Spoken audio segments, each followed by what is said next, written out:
as we flip the calendar over. TK, up to you. They do. 25 games to go, Julia, for the regular season. The Astros right now with a 9-game lead over the Oakland A's in the American League West. And here's how they will line things up on this finale for Sunday afternoon against the Blue Jays. It'll be Jose Altuve moving up to the top spot. Jose's done a nice job as the leadoff hitter this year in place of George Springer. Michael Brantley shifts up 1. He's in the 2 spot. That means Alex Bregman and Yordan Alvarez also move up 1. Aledmys Diaz will play first base and bat 5th. Abraham Toro will play third base and hit 6th. Josh Reddick, Robinson Chirinos, and Jake Marisnick round out your lineup for the Astros. Happy September. It's going to be a bullpen day up here in Toronto. Plenty of arms in that bullpen for Charlie Montoyo. The first is going to be Wilmer Font. 3-3 on the season, 68 1/3 innings pitched. You can see that strikeout to walk ratio pretty good, 75 strikeouts for Wilmer Font this season. Defensively for the Blue Jays today, they had a little change in their lineup. Brandon Drury, a late ad. He's going to be in left field with Randall Grichuk in center and Billy McKinney in right. Derek Fisher, the former Astro, late scratch due to an ankle injury. Vladimir Guerrero Jr. over at third base after a DH day yesterday. Bo Bichette, the shortstop. Kevin Biggio at second and Justin Smoke at first with Reese McGuire behind the plate. Ready for baseball. Astros wearing their road gray bottoms and their orange top uniforms as we are underway with a pitch outside for a ball from Wilmer Font.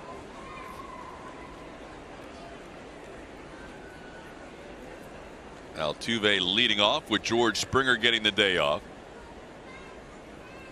Jose comes in with an 8-game hitting streak. And he's ahead of the count 2-0. So far this year as a leadoff hitter, Altuve is batting .355 with 5 home runs, has a 1310 OPS in 7 games as a leadoff hitter.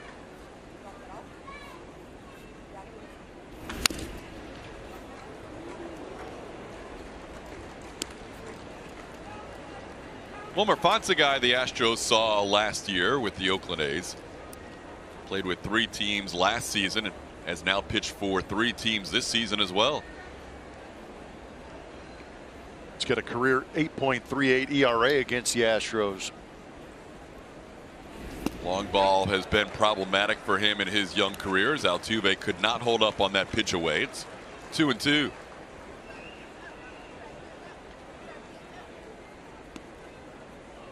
Font's going to be heavy fastball. He'll back it up with that curveball, then the slider, the occasional split-fingered fastball mixed in there.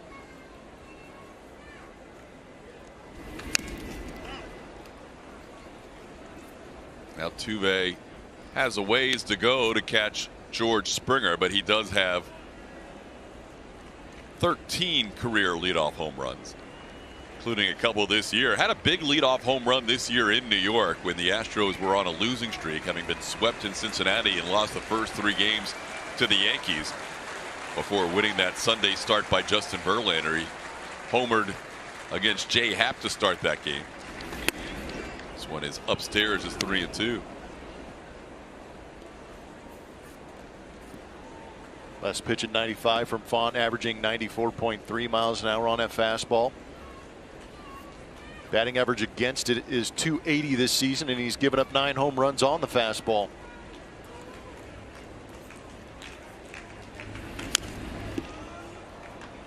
Plan for the Blue Jays is Font will go 2 innings today. Hard thrower. They just want him to air it out for basically 1 time through the rotation.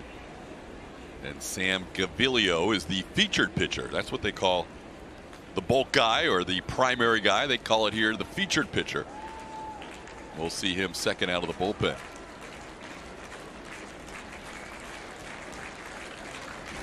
Three-two pitch is grounded towards short. Bo Bichette has the play. Altuve grounds out to start this game.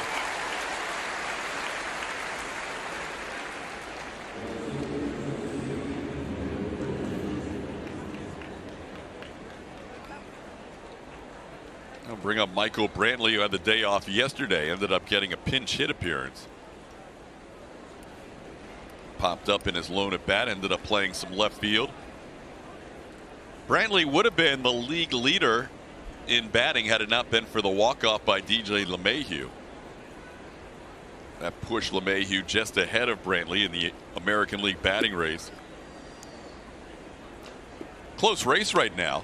LeMahieu 333, Brantley 332. The Orioles' Hanser Alberto at 321 and Rafael Devers at 320, and then JD Martinez. But 4 guys within just a few points of each other.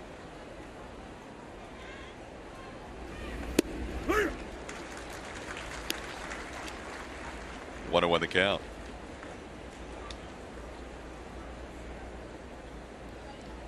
Alberto 321, Devers 320. Brantley and LeMahieu have been going back and forth in that batting race the last few games. Now the count's 1-2. Shift is on. It's presented by Geico. Majority of that infield for the Blue Jays on the right side. Vladimir Guerrero Jr. playing shortstop as a third baseman.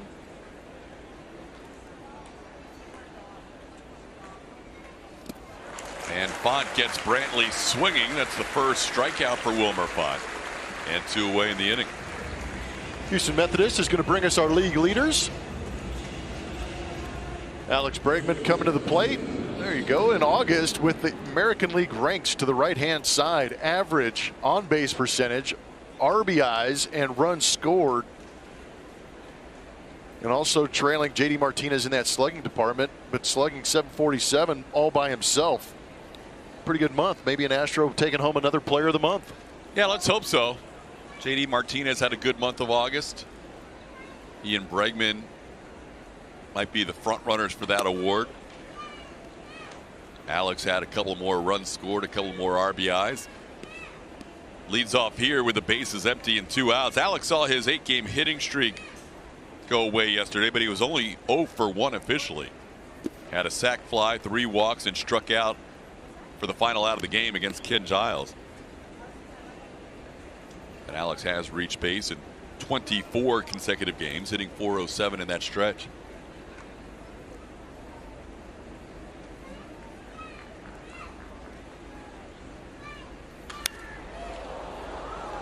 Last year, Font pitched for the LA Dodgers to start the year, then moved to Oakland, and then got some starts and finished the season out of the bullpen with the Tampa Bay Rays. Began the year with the Rays, then moved to the New York Mets, and now his 3rd team this year, the Toronto Blue Jays, mostly as a starter. This ball driven foul down the right field line. And Alex with a 2-2 count.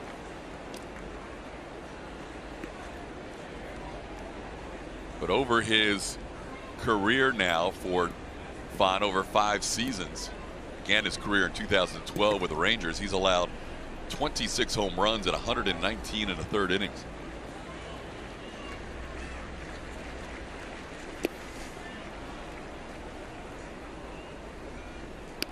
Last year the home run really got him when he allowed 12 home runs in just 44 innings. This year it's been a little better, 12 home runs in 68 and a third innings.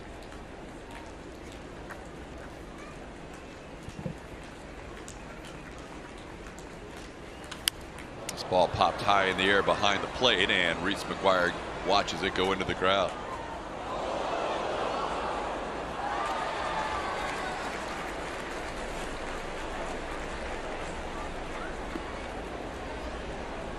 Astros wrapping up their season series with the Toronto Blue Jays.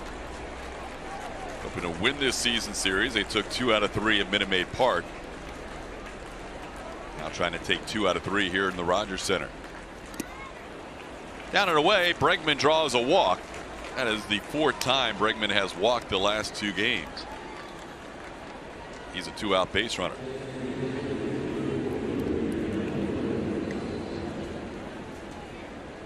Here's Yordan Alvarez.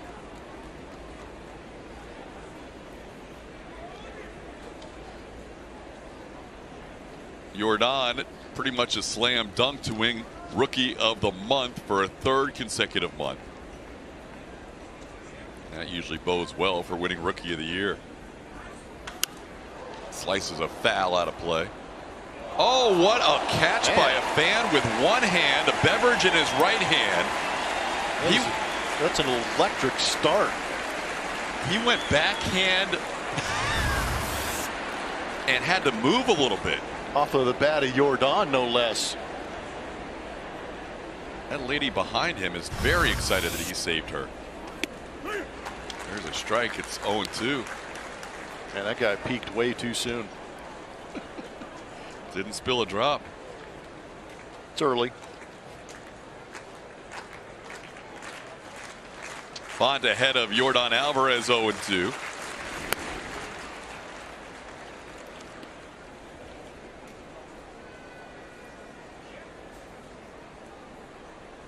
Astros had a scheduled off day for George Springer, and then it became an off day for Yuli Gurriel as he was still a little sore from being hit by a pitch in the elbow yesterday, on the left elbow. Jordan goes down swinging. That'll do it for the Astros in the first. A walk and one man left on base.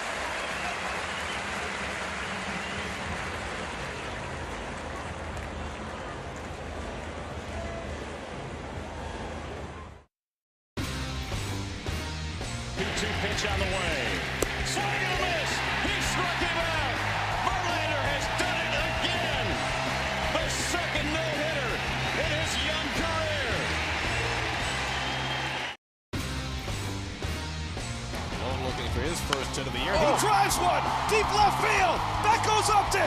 Back near the wall. It's out of here. Bartolo has done it. The impossible has happened.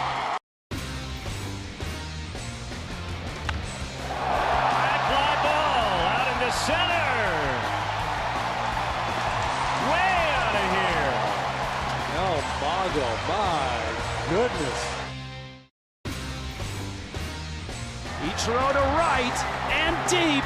Back goes Parra, and it's off the wall. 3,000 is in right field, and Ichiro is racing for third. And he's done it. That is absolutely clobbered. Good gosh, where is that going to land? Oh my, what a bomb! Testing the limits of Safeco Field.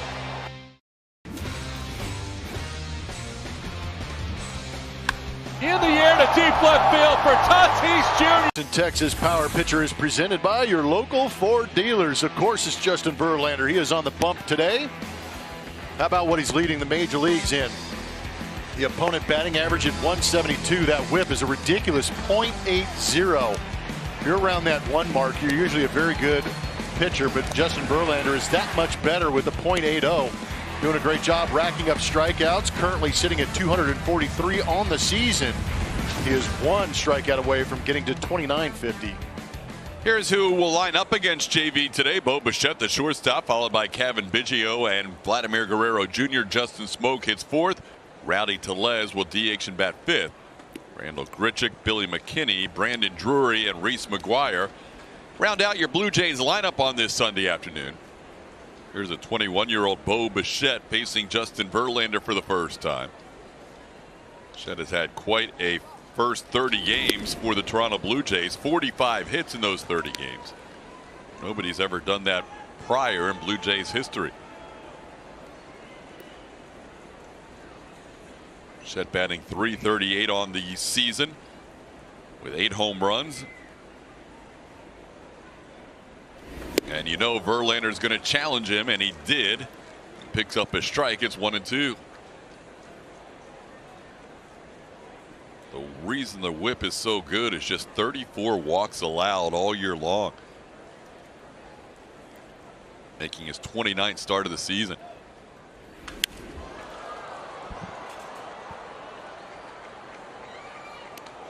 His last 9 starts have been very good. 2.04 ERA, 90 strikeouts in those 9 games, only 7 walks. How about that? It's pretty incredible. That's just getting after the strike zone and daring these guys to hit them, and they can't. And one of the reasons he does give up the home run ball is he's not afraid to challenge guys. There's a swing and a miss as he gets Bo Bichette on the slider to start this game. Verlander picks up a strikeout for out number 1. The Astros starting defense is presented by Xfinity. Jake Marisnick will be in center field today. Josh Reddick will be in right, and Michael Brantley in left. Abraham Toro starts at third. Ledmus Diaz gets to start over at first base. The middle of the diamond will see Alex Bregman at short and Jose Altuve over at second base. And the guy who has caught every one of Verlander's 29 starts, Robinson Chirinos. Here is Cavan Biggio.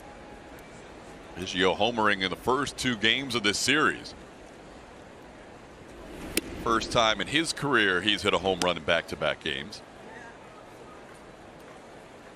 As the Astros have seen their share of damage done by either former Astros or guys with Texas roots. Biggio knocked in 3 yesterday, including a 2-run home run. Hit a home run the night before. Derek Fisher hit a home run here on Friday against the Astros. Teoscar Hernandez hitting a 2-run home run in yesterday's game.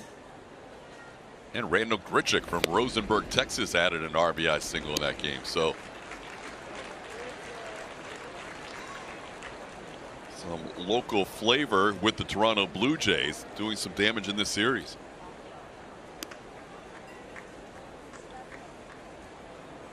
Well, Biggio has shown a lot of patience this year. 55 walks in 78 games since his debut on May 24th. And Verlander delivers a strike.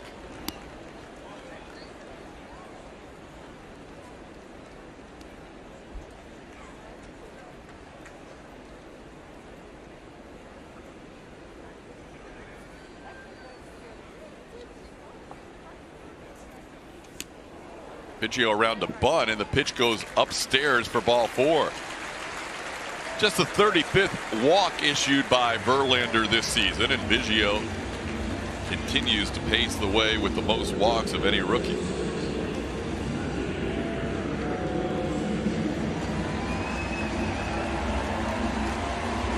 Got to bring up Vladimir Guerrero Jr.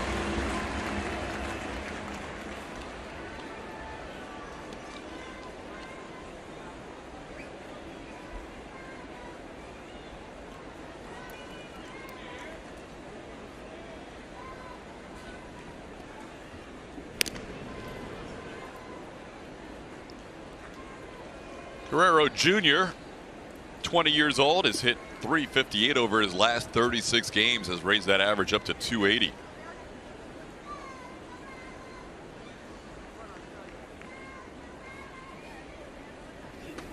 Be interesting to see how a Vladdy Jr., Cavan Biggio, Bo Bichette, even on the Astros side, Yordan Alvarez handles the month of September, because this is usually when they're wrapping up their season around September 1st. Yeah, that's always the quandary for calling these guys up, because those minor league seasons always end on August 31st. So you extend them out, get some of these September call-ups. They're going to get a lot more ABs than they're accustomed to. Pitch a lot more innings, tax that body a little bit more than they've done in the past. But there's also that part that says, I am so happy to be here and I want to embrace the challenge. And these guys are good enough, and they've been playing their whole careers to be here at the big league level, and that extra month is a big deal. There goes the bat over the dugout of the Blue Jays and back onto the field as it hit the netting. That Fish? That's Fish with the bad ankle, who almost got hit by a flying bat.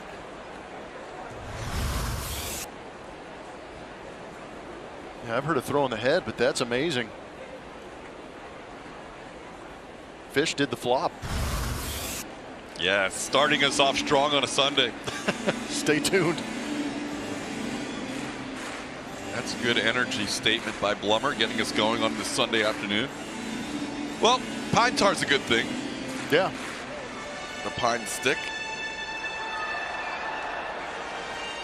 Yeah, that's the edge of their netting too, that corner of the dugout.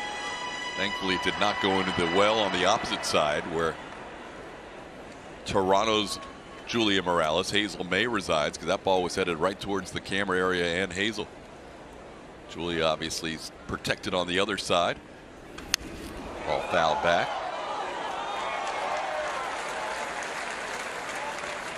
I think Julia's happy the roof is closed today. She had a hard time seeing the game yesterday with that sun in her eyes. It was bright all day. I managed. I like the roof open though. Yeah. They're a little afraid of the rain today. TK, we talked about this earlier. the dangerous live BP that was happening on the field. Oh, man.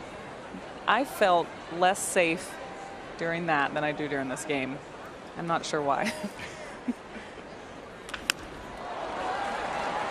Toro on the move makes the play to get Guerrero Jr. for the second out. What Julie was referring to is Yuli's brother, younger brother Lourdes Gurriel Jr. took live BP today and did so without a batting cage. Yeah, fans were coming in, And foul fans, balls. right. Yeah. With media all over the field. We're all hanging out. And when the game starts, we obviously perk up and we all pay attention and we're keeping score. And those of us who are close enough to the field know every time a pitch is thrown. But we were trying to interview the manager. There was just things going on. We weren't supposed to be paying attention, but all of a sudden balls are being fouled off. And whew, good morning. You know what the best part about that was? Lourdes Gurriel got smoked. He did. He got hit by a pitch in the simulated game. And then the last swing of his round, he smoked the catcher on a backswing. It's a great day. Yeah. Don't you call that a yard sale? That is. Isn't that your term? That Thank you, use? Julia. Definitely was a yard sale.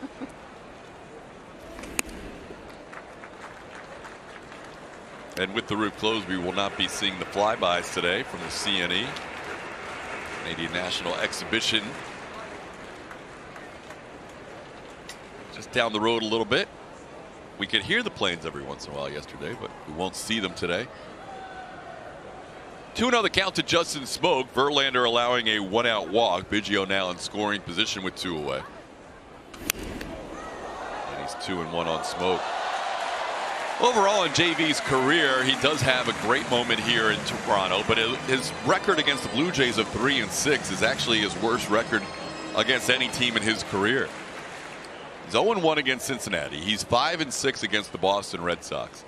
Those are the only 2 teams other than the Blue Jays that he has a losing record against. He's just 3-6 in 13 career starts against the Jays.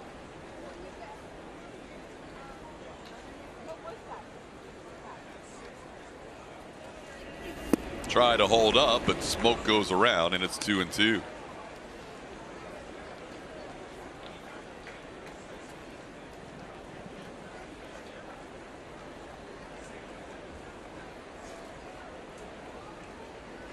JV has pitched against Toronto once a year for every season going all the way back to 2011.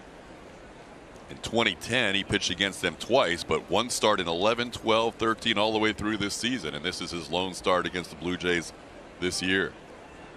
He has lost 4 of his last 5 starts against them, and his team has lost the last 5 times he has started against Toronto. His last win coming in 2013 against the Jays.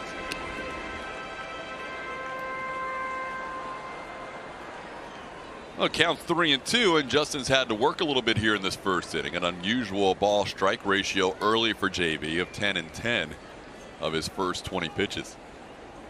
Usually Missing up out of the zone quite a bit. does get a called third strike. Smoke thought he checked his swing, but it didn't matter. Home plate umpire Paul Emmel calls it a strike.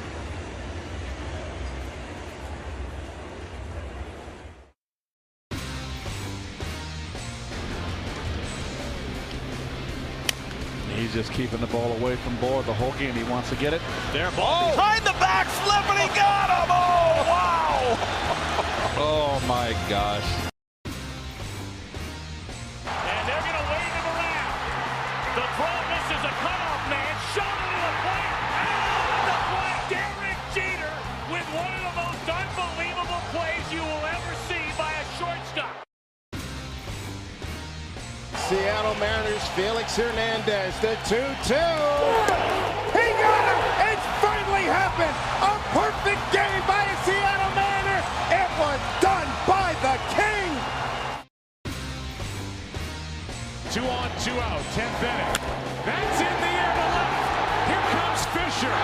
Throw by Ethier. Astros win it in time.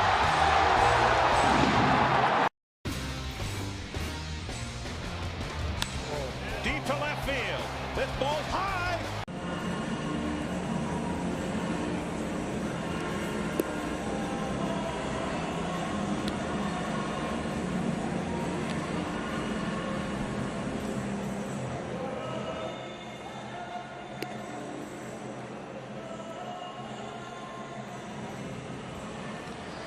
Time now to take a look at our Chevy Stroh poll. This afternoon, we asked you if the Astros get into that playoff position for the first round, who would you most like to face? Which team of these four would you like to face in the ALDS, the first round? A, Indians, B, A's, C, Twins, D, Yankees. That's our Stroh poll. Send your votes to @ATT Sportsnet SW. Right now, the Indians leading the A's and Tampa Bay by a half game in the wild card picture. The Twins obviously are leading the AL Central, and the Yankees in firm control of the AL East as Aledmys Diaz takes a strike. Diaz batting 5th for the 3rd time this season for A.J. Hinch. And he rips one into left field for a base hit. The Astros have their first hit of the game. Diaz a wide turn. He's going to go for 2. Testing Drury, and he is safe at second base. Aledmys Diaz calling time as he gets into second with a hustling double. He destroyed himself on that slide.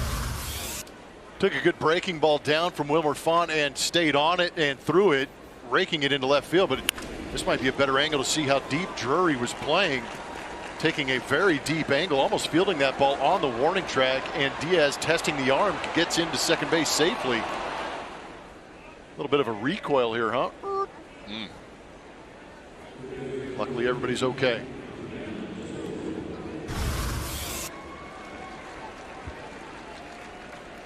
So now Abraham Toro, who wasn't expecting to start today, getting his first AB.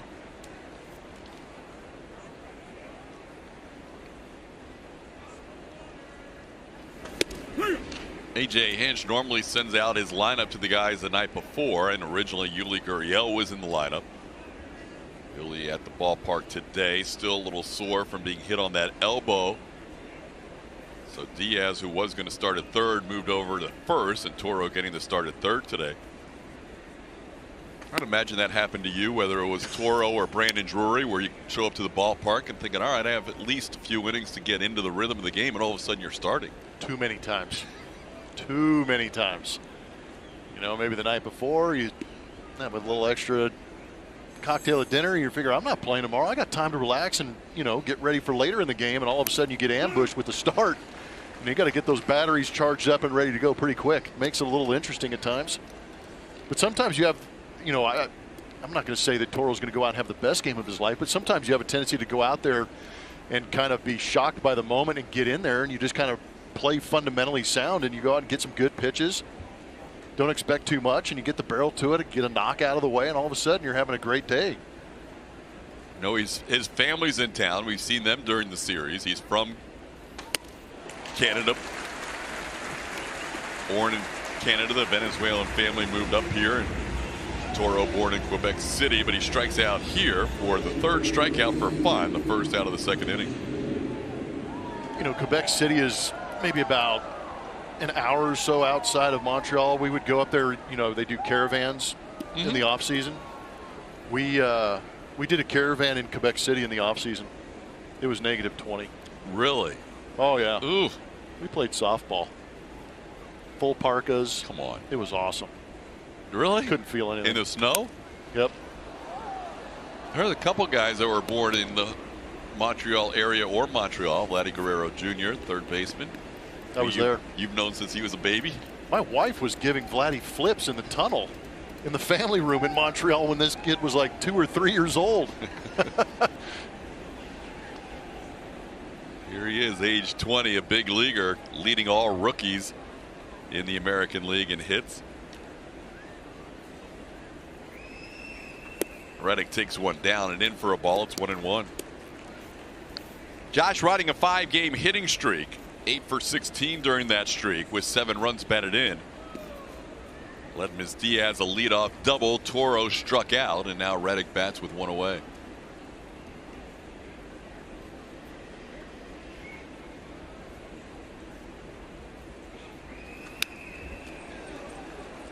.95 up in the zone is fouled away. Font now 29 years old. Mentioned he started his career with the Rangers back in 2012.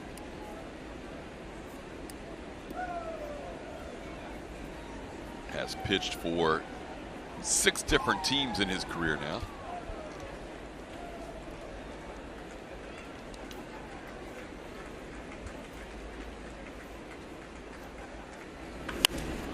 Reddick on the breaking ball, well in front, sends that one in the upper deck. Oh, smoked. 103 miles an hour off the bat. They put exit velos up on the board here, huh? Even on foul balls. Yeah, I just noticed that because that foul ball went over the ribbon yeah. over here, and I noticed it. I noticed it was working for batting practice the other day too. Well, that's kind of cool. Yeah. Glad they didn't have it up for our home run derby.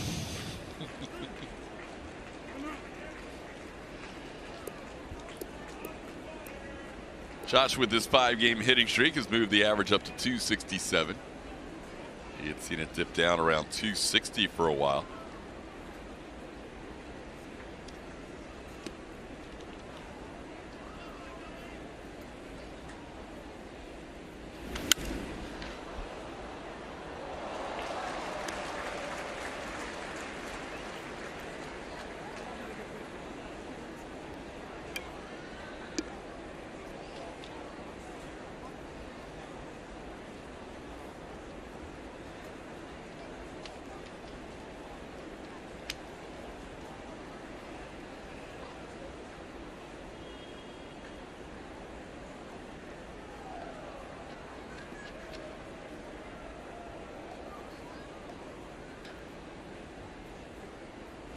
Reddick goes the other way and fouls one. Julia told us about the old drill from a coach that he had as a youngster with snapping that towel through the zone and trying to stay extended. It seems to have coincided with a good hot streak at the plate lately. Use anything as a positive, TK. Ric Flair, the towel, put them all together and you get yourself a hot streak. It's nice. And we hear a few woos, even up here in Toronto.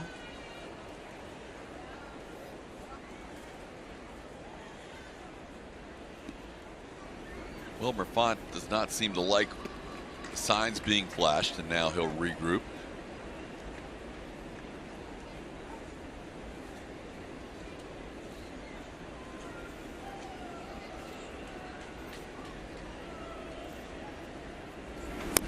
Little tapper towards the mound.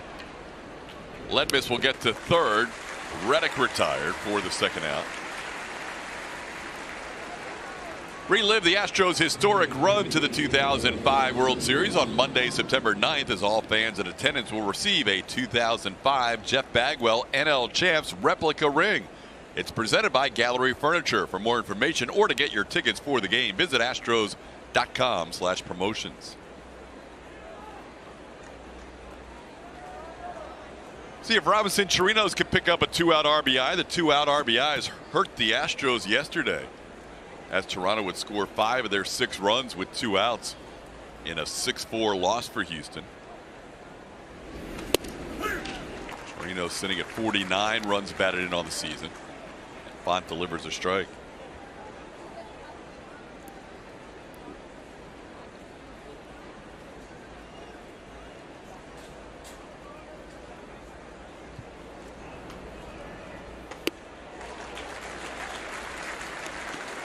Font ahead 0-2.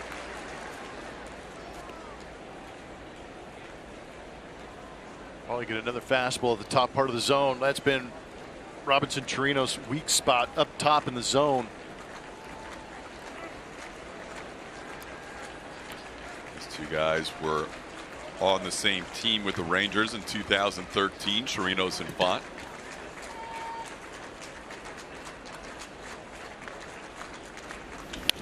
Chirinos fly ball to left field on the 0-2 pitch.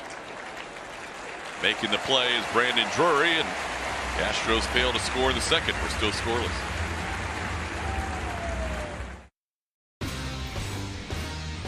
Here's the pitch. Swinging a hard hit ball inside third, base hit down the left field line. Mazzara gets to third. Adrian going to second. He's got a double for 3,000. Robinson Cano in his Mets debut. Sox one out to center. Back goes Robles into the gap to the warning track at the wall, and it's out of here. Robinson Cano goes deep in his first at bat as a New York Met. 2-2 pitch on the way. Swing and a miss. He struck him out. Verlander has done it again. The second no-hitter in his young career. The fans are on their feet. Now the only man in between Paxton and the history books, a former American League MVP, Josh Donaldson. To Seager, the pick, the throw. Paxton has done it. It's a no-hitter. Out on the run is Liriano, and he makes the catch. An amazing catch. Sails the throw back to first base, and this is in time on the fly from Ramon Liriano. Yelich knocks one to the gap in right center. This could be the one. He's going to be held to a double. He's trying for three. He's going to do it. Get down. He's in there. Looking for hit number one from Franchi Cordero. He struck him out. The Dodgers have thrown a combined no-hitter. And on the 13th and We flash back to a moment in history for Justin Verlander in this stadium. 2011 on May the 7th, Justin Verlander would pick up his second career no-hitter. Had one in 07 with the Tigers, and then 9 innings of no-hit baseball. Walked 1, struck out 4, and threw 108 pitches. I want to say one of those last, the 108 were about 99 miles an hour too. One of those games where JV got stronger and stronger as he went. Yeah, he touched 100 the last few innings of that no-hitter here in Toronto.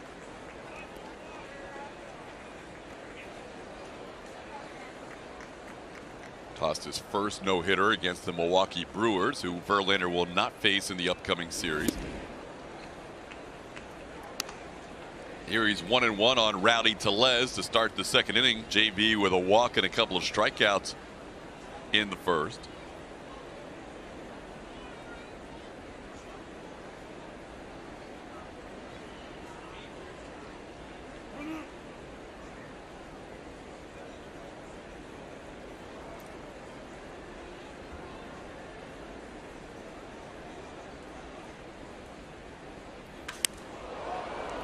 In that no-hitter against Toronto, he actually had a perfect game until 1 out in the 8th inning when he was in a battle with JP Arencibia. Arencibia would draw a walk after 12 pitches in that plate appearance. So Verlander lost the perfect game, but then he got Edwin Encarnacion, the next batter, to hit into a double play. So he ended up facing the minimum in that no-hitter in 2011. Here it's 2-2 on Rowdy Tellez.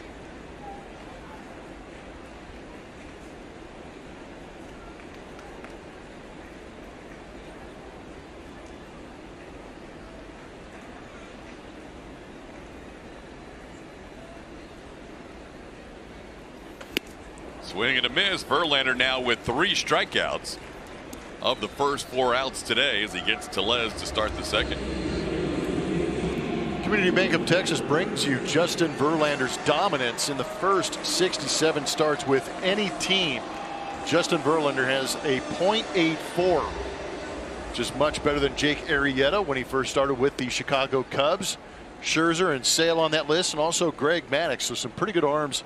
And Justin Verlander is that good.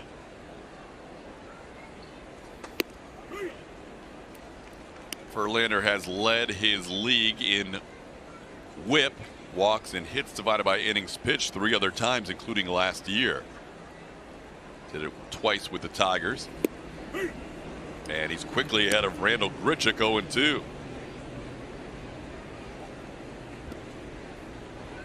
And Blummer, if you extrapolate it out to any 67 start span of any pitcher's career in the history of the game, he is currently 3rd best all time.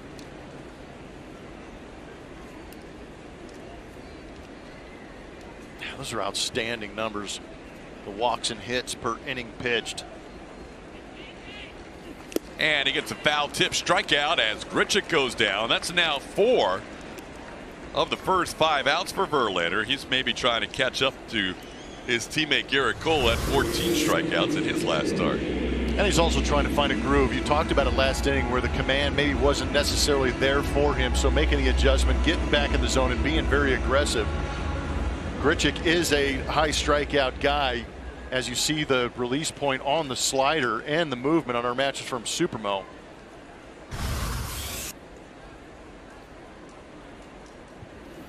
Verlander starting the day second in the American League in strikeouts with 243. He was 9 behind Garrett Cole. Going into their last starts, Verlander had a 1 strikeout lead over Cole. Justin had 4 in a limited start. Went 5 1/3 innings before he was ejected in that game by Pat Hoberg. Ended up throwing 87 pitches and struck out just 4. Then Garrett Cole would start the very next day and strike out 14 to take that lead in strikeouts.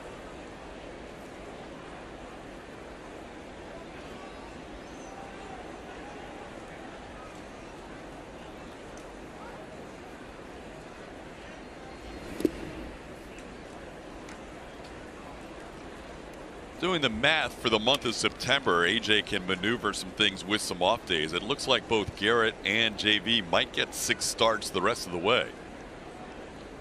And if that's the case, they both could approach 300 on the season.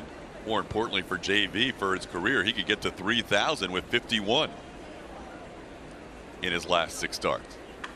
He's to average 8.5 per start if he does make all 6 of those starts. That'll be a lot of fun to watch in the month of September. It's kind of what we were talking about in the open. And yes, they can see the light at the end of the tunnel, potential clinch type situation. But also, if you're on these paces like an Alex Bregman, Yuli Gurriel, you want to get to that century mark with the RBIs. And then Justin Verlander, realizing history is in his sights to get to 3,000. The ball's hit to right field, playable for Josh Reddick, and Verlander has a 1-2-3 inning as he gets McKinney for the final out of the second.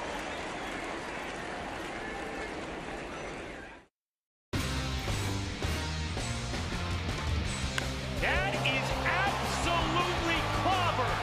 Good gosh, where is that going to land? Oh my, what a bomb! Testing the limits of Safeco Field. Here's a ground ball right side, could do it. The Houston Astros are world champions for the first time in franchise history. And building to this moment, world champions. 9:49 now in Atlanta, 6:49 in Arizona, and a 2-2 to Perez. Swing and a miss, and Randy Johnson has thrown a perfect game. Cespedes on the move, he's not going to get it. And it rolls off the side wall, and they're going to wave home Kendrick. The throw to the plate is there, and they got it. Are you kidding me? Wow.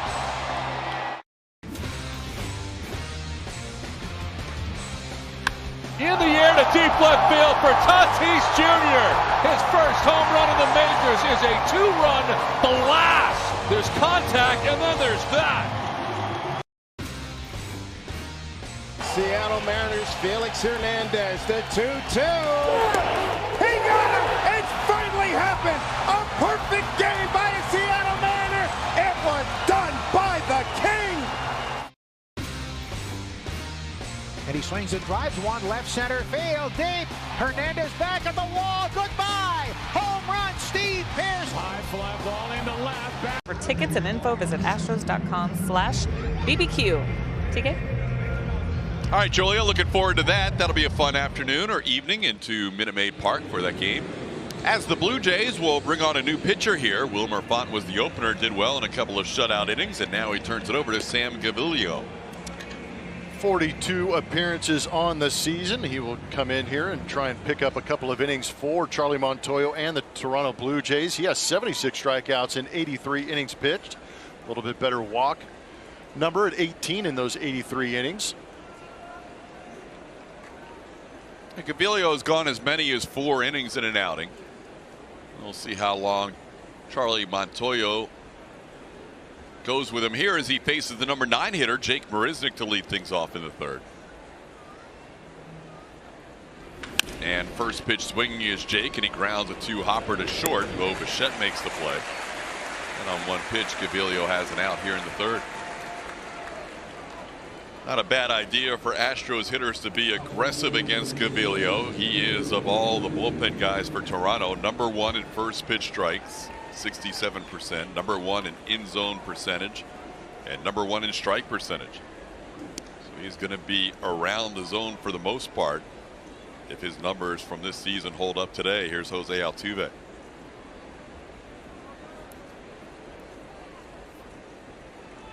Throws the slider a lot. He'll actually throw the slider more to right-hand hitters than he will the fastball. He misses with the fastball, which is around 88 or 89, and it's 1-0. The slider comes in around 84. 2 innings of 1 hit, 1 walk shutout baseball for Font as the opener. Now Gaviglio gets the third, probably the fourth, and we'll see beyond that. It's 2-0 to Altuve. Altuve grounded out his first time up.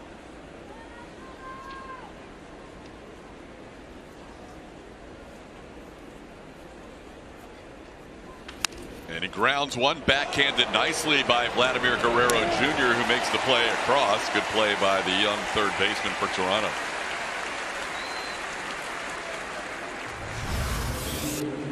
Playing in. Good job on that shorthand or backhand short hop pickup.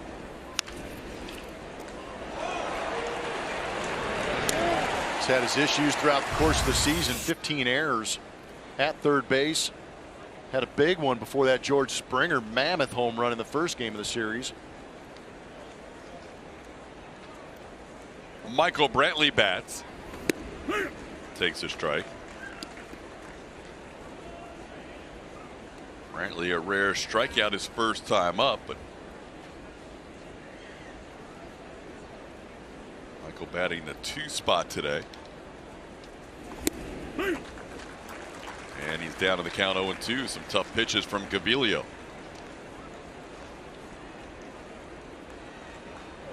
Twelfth time Brantley has batted second this season.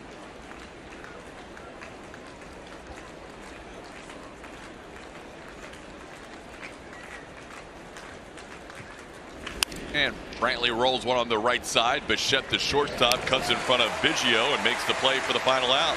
3 groundouts for Gaviglio in the third.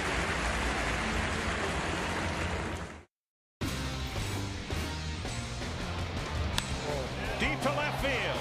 This ball's high. It's deep. Number 600 for Jim Thome. Welcome to the 600 Club. Very nice, Jim Thome.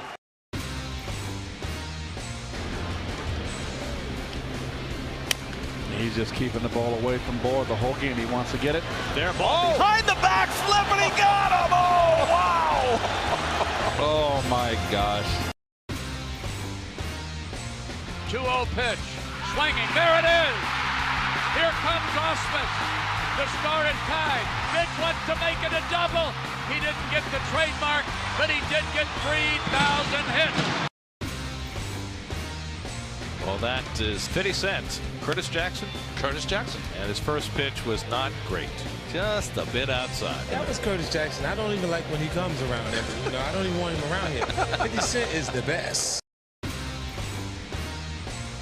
Looking for his first hit of the year. He drives one. Deep left field. That goes Upton. Back near the wall. It's out of here.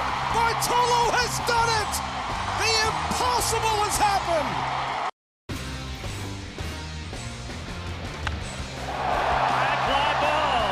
Center. Way out of here. This hometown moment is presented by Blue Cross Blue Shield. The finish to perhaps the greatest game in Astros history. Game 5 of the World Series. There he is, Derek Fisher. He was a flying fish that game as he scores from second on the single by Alex Bregman, and the wild celebration would be on. Carlos Correa coming out of the dugout to help out, and that was a 5-hour-plus game that was never feeling like a long game. That had incredible energy from the first pitch to the final pitch. I've never high-fived or hugged so many people at Minute Maid Park than I did that night. We also shared some tears too, because that was such a roller coaster of a ride in that ball game in Game 5. Well, you're thinking big lead early, 2 big leads for Clayton Kershaw. Well, immediately you're down, and you're going Clayton Kershaw. Oh, we're gonna have to grind, and then Yuli, pow, and you were like back in it. And then again, the Dodgers answered, so Clayton had another 3-run lead to work with. And if you lose that game, all of a sudden you're down 3-2 going back to L.A. Kind of shifts that home field advantage a little bit, right? Yeah, that was what a night it was at Minute Maid Park. Yuli right in the middle of it all. And Fish got the pinch run and scored rather easily on a line drive single to left. Here's Brandon Drury. Drury getting the start in place of Fisher as he leads off the 3rd inning and takes a pitch outside. Verlander ahead of the count 1-2. Blummer mentioned sometimes all of a sudden you find yourself in a late addition to the lineup and you have a good game. Drury actually has decent numbers against Verlander. 2 for 3, a couple of doubles, limited sample size. A couple extra base hits in his 3 ABs. As he looks at one outside for a ball, 2-2. It'll be Drury, Reese McGuire, and Bo Bichette against Verlander, who's allowed a walk so far and struck out 4.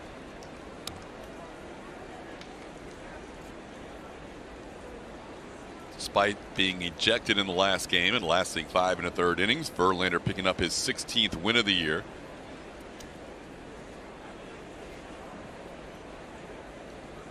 Should have 6 starts to try and find 4 more wins for a 20-win season. As this ball fouled straight back.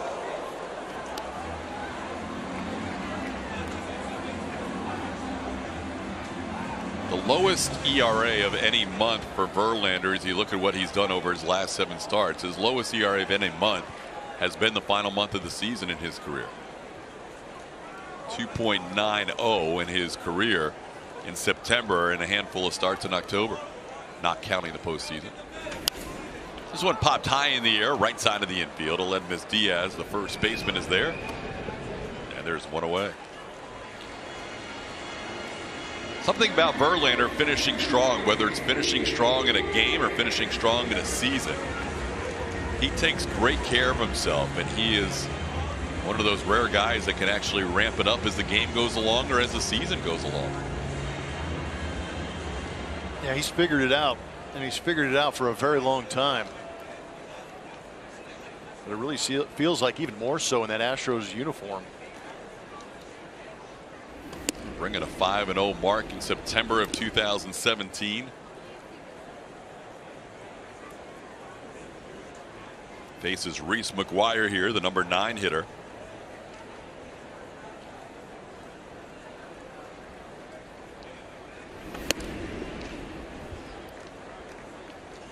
Verlander was 5-0 with the Astros in 17 with a 1.06 ERA.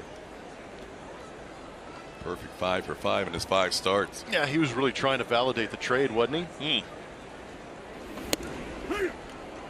Go on to win the ALCS MVP.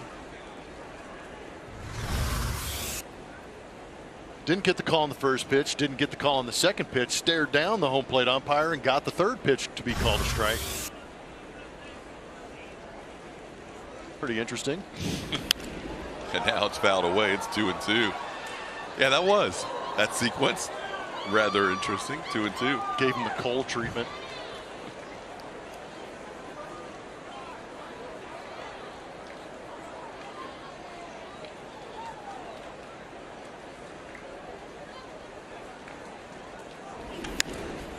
That ball popped high in the air, left side of the infield. Abraham Toro puts it away. A couple of pop-ups in the inning for Verlander, and there's 2 outs in the 3rd. Are you following AT&T Sportsnet on social media? From in-game highlights to exclusive player interviews, find us on Facebook, Twitter, and our new Instagram account for the latest on the Astros all season long. Bring up Bo Bichette. Struck out his first time up. JV going around the lineup for the 2nd time. First time through, just 1 walk allowed. Picks up a strike.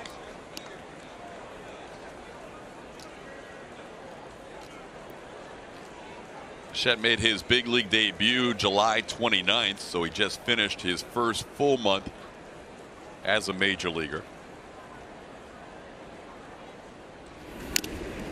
Mentioned in last night's broadcast, he was the third of the 3 children of former major leaguers to make his debut this year. It started with Vladimir Guerrero Jr., followed by Cavan Biggio. Bichette may have been up a little earlier, but dealt with a broken left hand and was on the injured list at the minor league level from April 24th through June the 7th.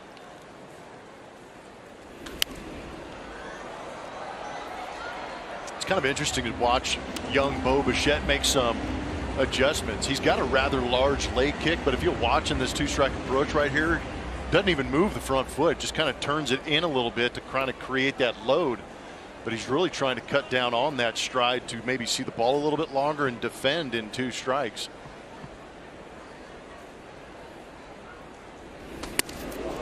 Gets one up and in. It's 1-2.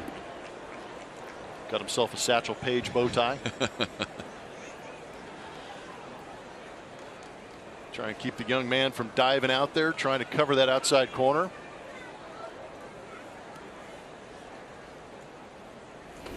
Swing and a miss. Verlander gets Bichette for the second time today. JV with 5 strikeouts, and we're through 3 scoreless.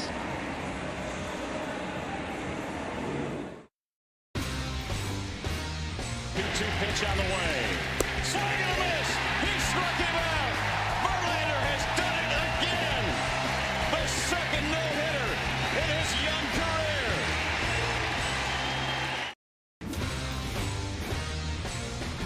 Looking for a fastball. In the air, right center field. The first one in the Phillies uniform is a bomb into the second deck for Bryce Harper. The Phils lead it 7-4. Yelich knocks one to the gap in right center. This could be the one.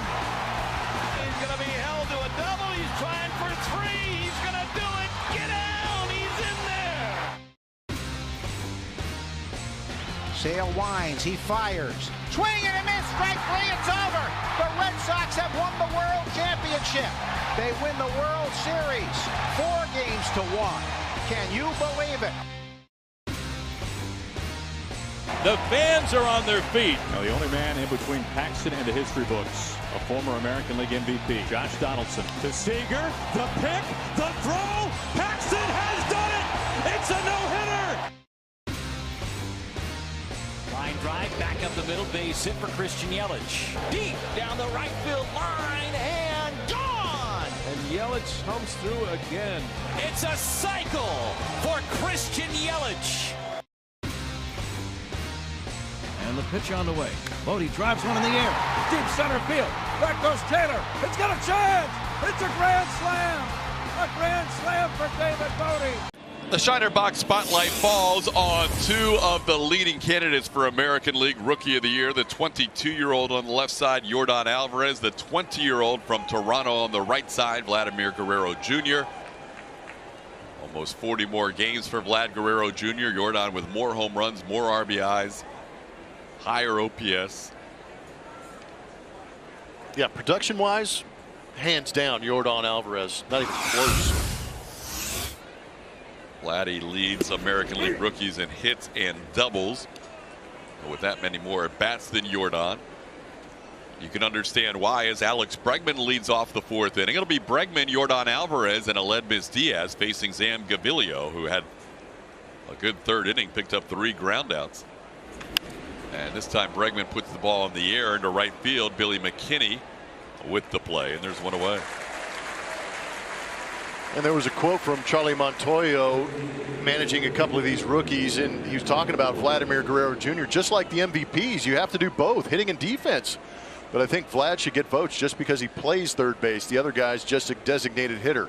I'm going to write a number on this screen real quick and tell you what the defensive WAR is for Vlad Jr.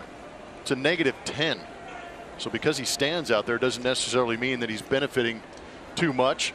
Yordan, I believe, is still doing a tremendous amount of damage in that batter's box and doing a great job of helping his team win some ball games.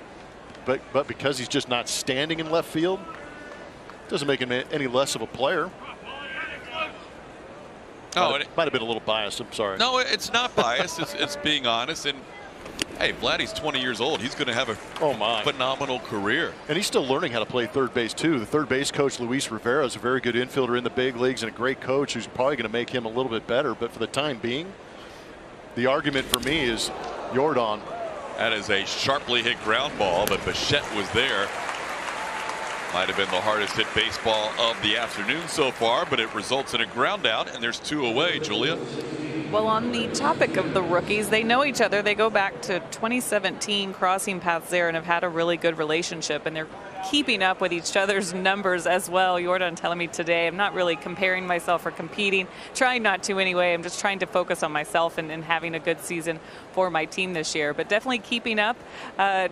Really admires what Guerrero Jr. is doing from the other way, knows how hard it is. That's one thing they do understand about each other. But as far as rookies go, Jordan's also trying not to compare himself with Carlos Correa, who had such a good rookie year, knowing what records that Correa set. He said, Correa reminds me and he tells me about them, but I'm trying not to listen again, just focusing on myself. Right now, Jordan 1 shy of Correa's Astros rookie record for home runs in a season. Here's Aledmys Diaz with a 2-0 count.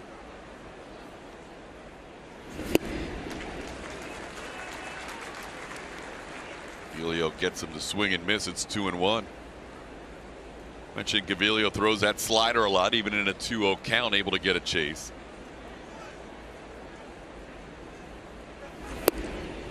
Missed with the fastball. It's 3-1. And Paul Emmel. Wow. Snapped. Was not real happy with hearing from the Blue Jays dugout about some of these ball strike calls. I mean, Gaviglio only needed 7 pitches last inning. He's only thrown 16 so far, so it's not like he's getting a lot of pitches called balls. That one's chopped foul, and it's 3-2. Some of the pitches in this AB for Aledmys Diaz, well out of the zone on the outside corner.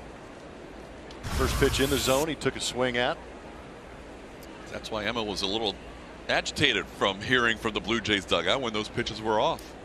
He gave him a little bit, a couple of pitches to get, aired out a little bit, but I think he finally had enough.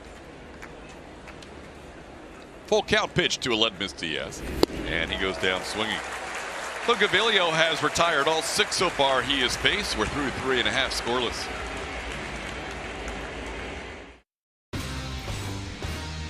Two on, 2 out. 10th inning. That's in the air to left. Here comes Fisher. Throw by Ethier. Astros win it in time.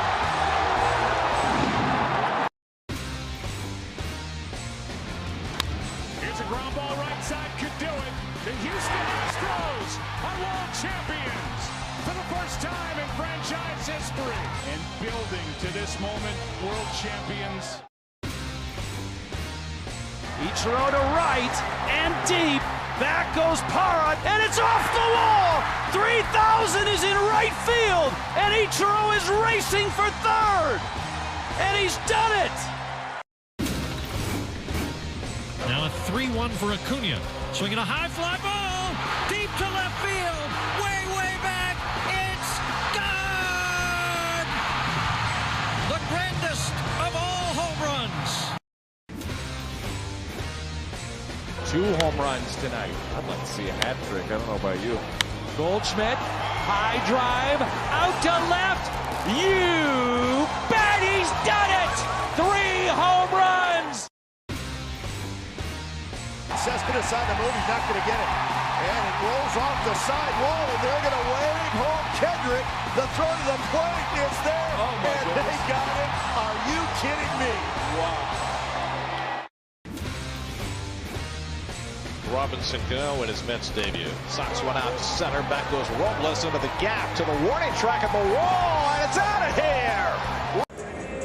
It's the bottom of the 4th, still no score here at Rogers Center. Justin Verlander gets back to work, and he's coming off of a win, his 16th win of the season. He got against the Tampa Bay Rays, pitching against Charlie Morton on that day, but pitched very well. He was ejected early in that game, so didn't finish his outing the way that he wanted to. But as far as how he pitched, He said he had all of his stuff, and he and Robinson Chirinos have been working so well together, so they can really find a good mix when he does have all of his pitches. Now, remember when the stretch that he had, the 10 or more strikeouts that he posted in 7 consecutive games, that was snapped, and he said the Rays did such a good job of battling him pretty good. So it was probably out of the question that he would even have gotten it had he not been ejected in that 6th inning. But the string of starts for him, he said, was very cool.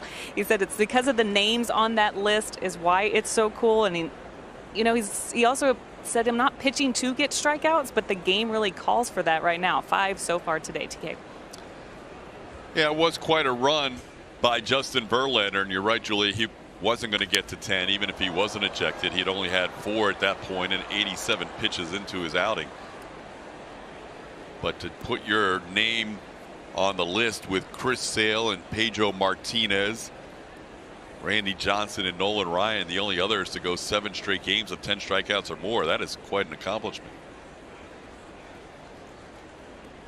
1-2 on Cavan Biggio, who walked his first time up. And that is a called 3rd strike. Biggio goes down looking. Verlander with 6 strikeouts of the first 10 outs today. And some pitch by pitches for Justin Verlander. Change up amazingly, and he doubled up on it and got a swing and miss, and then he went with the slider down and in on Rowdy Tellez, elevating, trying to get the chase, and then he stayed in the strike zone with that fastball. Grichuk up there, paint the outside corner, snap the breaking ball. Here we go, elevated up, power slider down for the swing and miss. So he's got some pretty good sequences and the ability to execute after setting up that pitch up in the zone to go down. But this is a guy with a lot of knowledge, a lot of talent, but he's also, like Julia just said, he's kind of pitching to the swings now where they lend themselves to the swing and miss because everybody's trying to go deep every single swing. Yeah, Verlander's kind of adapted to the current state of the game with a few more breaking balls, throwing more off speed because he feels like you have to miss more bats now. 1-1 the count to Vladimir Guerrero Jr. Seemed like that sequence you showed though in the 2nd inning was when he started to lock it in. That 1st inning he was closer to 50-50 strikes to balls, which you usually don't see with Verlander, and then all of a sudden the 2nd started to find that rhythm again.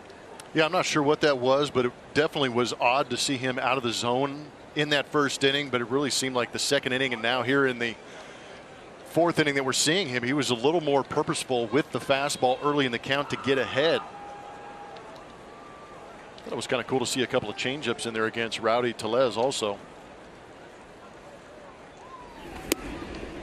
26 out of 38 now for strikes since the initial 11 strike 10 ball 1st inning.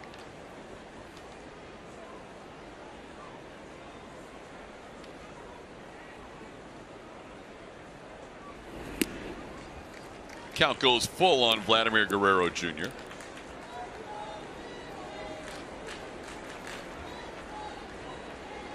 Vladdy Guerrero Jr. was a big hit in this year's Major League Baseball Home Run Derby. That was incredible. Just kept hitting home run after home run. This ball rocketed towards 3rd, gobbled up on a short hop by Abraham Toro. Nice play by Toro on a line drive off the bat of Vladdy Guerrero Jr.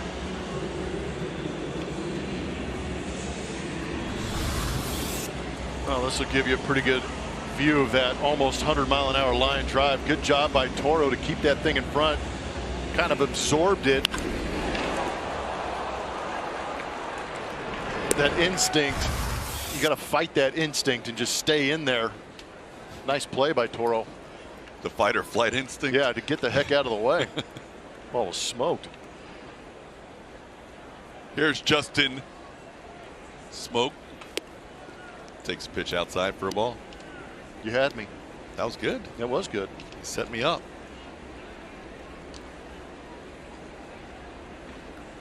'91 home runs Vladdy Jr. hit in the home run derby.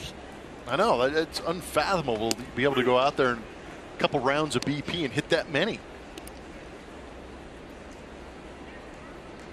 Smoke struck out looking his first time up.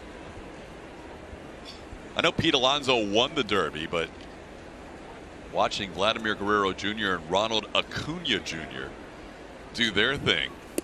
That was quite a derby. Yeah, there's some young hitters in this league that have a tremendous amount of power. There's a power slider getting under the swing of Justin Smoke. But I know a lot of Astro fans want to fast forward to next year's All-Star game and imagine who else could be in that home run derby. I think that's why Alex Bregman at age 25 is thinking of retiring from the derby. Pass the torch to the other guy. He's hitting behind him in the lineup.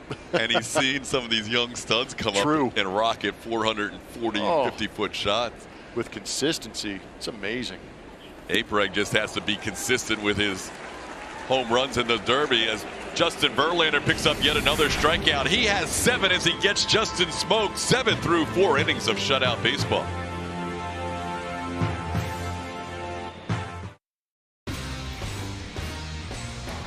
For his first hit of the year. He drives one deep left field. That goes Upton. Back near the wall. It's out of here. Bartolo has done it. The impossible has happened. And he swings and drives one left center field deep. Hernandez back at the wall. Goodbye. Home run. Steve Pearce. High fly ball into left. Back at the wall. He's got another. How about Steve Pearce? In the air to deep left field for Tatis Jr. His first home run in the majors is a 2-run blast. There's contact and then there's that. And they're going to wave him around. The throw misses a cutoff man. Shoulder to the plate. Out of the plate. Derek Jeter with one of the most unbelievable plays you will ever see by a shortstop. 2-0 pitch. Swinging, there it is. Here comes Osmus. The started tied. Mitch wants to make it a double. He didn't get the trademark, but he did get 3,000 hits. Deep to left field. This ball's high. It's deep. Number 600 for Jim Thome. Welcome to the 6th. It is time now to play Name That Astro, presented by Nissan. Parlez-vous français? 5th round, Tigers debut. If you know who that Astro is, make sure you go to @ATT Sportsnet SW and tell us who you think that Astro is. Presented by Nissan. You got to stay tuned also. We'll let you know if you're wrong or right. Here is Abraham Toro to lead things off. It'll be Toro, Josh Reddick, and Robinson Chirinos. Facing Sam Gaviglio, who's retired all 6 batters he has faced, coming in as the featured pitcher today for the Blue Jays. Toro struck out against the starter and opener Wilmer Font.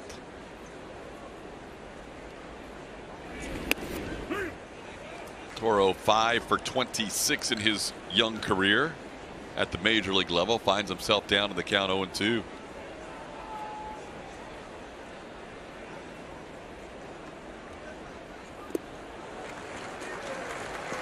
Toro swings and misses. That's the 2nd strikeout for Gaviglio. And there's one away here in the 5th. I'm going to bring up Josh Reddick.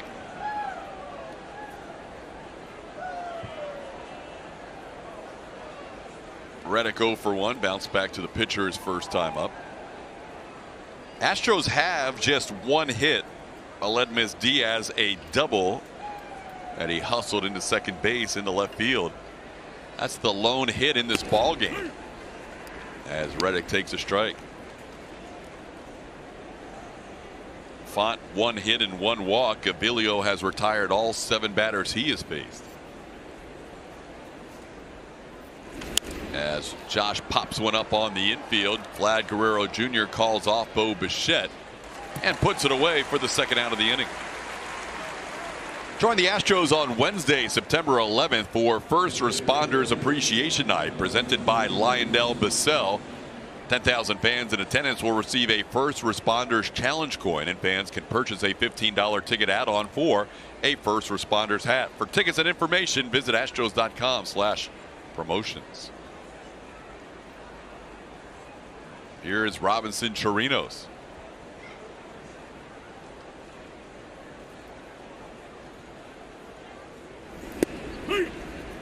Gaviglio has faced the Astros 4 times prior to today, 3 as a starter. He is 0-3 with a 5.68 ERA, but today his best outing of his career against the Astros. 29-year-old has been pumping strikes, 18 of 24 so far against Houston.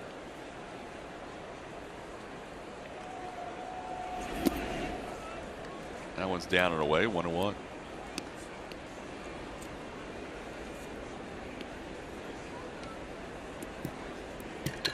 Played his college baseball at Oregon State.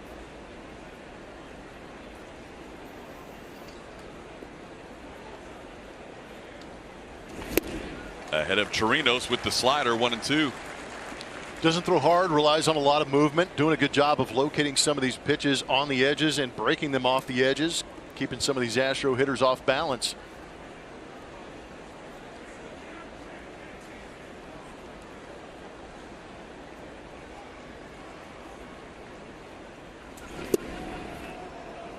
Close, but no chase from Chirinos. It's 2-2. Good recognition by Chirinos. He swung at that pitch the pitch before, and Gaviglio tried to get him again, but Chirinos laid off it. See if that benefits him. Maybe get a mistake right here in a 2-2 count.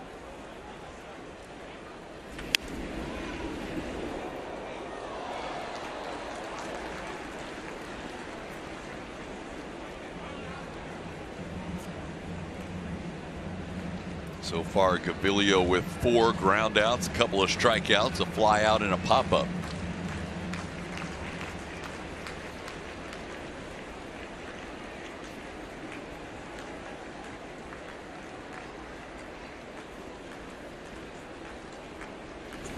And he strikes out Chirinos on that slider as he picks up his 3rd strikeout in 3 perfect innings so far.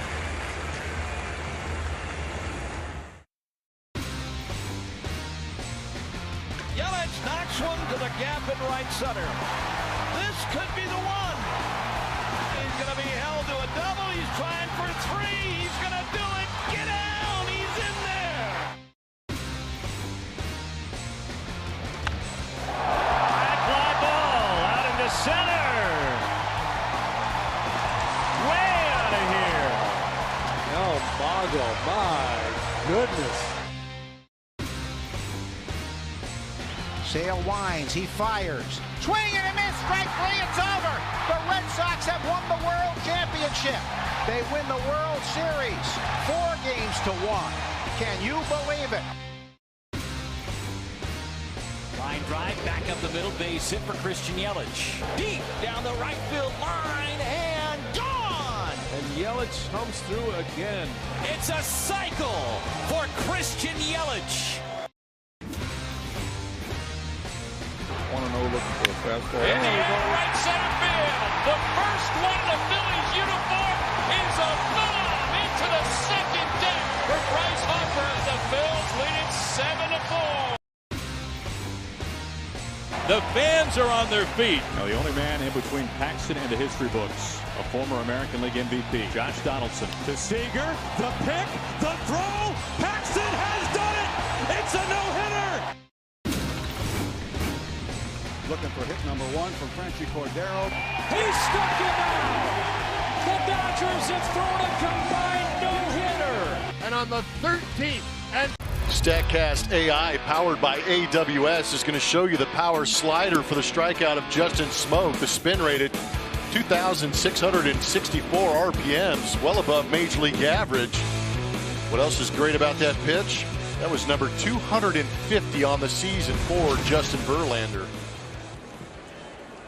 Catching his teammate Garrett Cole, who came in with 252 strikeouts, leading the major leagues. Here is Rowdy Tellez, who struck out his first time up. And he takes a strike here. Cole will get the start tomorrow in the opening game of that 2-game series against Milwaukee. That'll be a Labor Day game.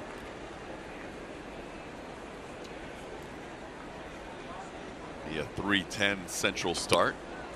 As Tellez fouls one back, it's 0-2.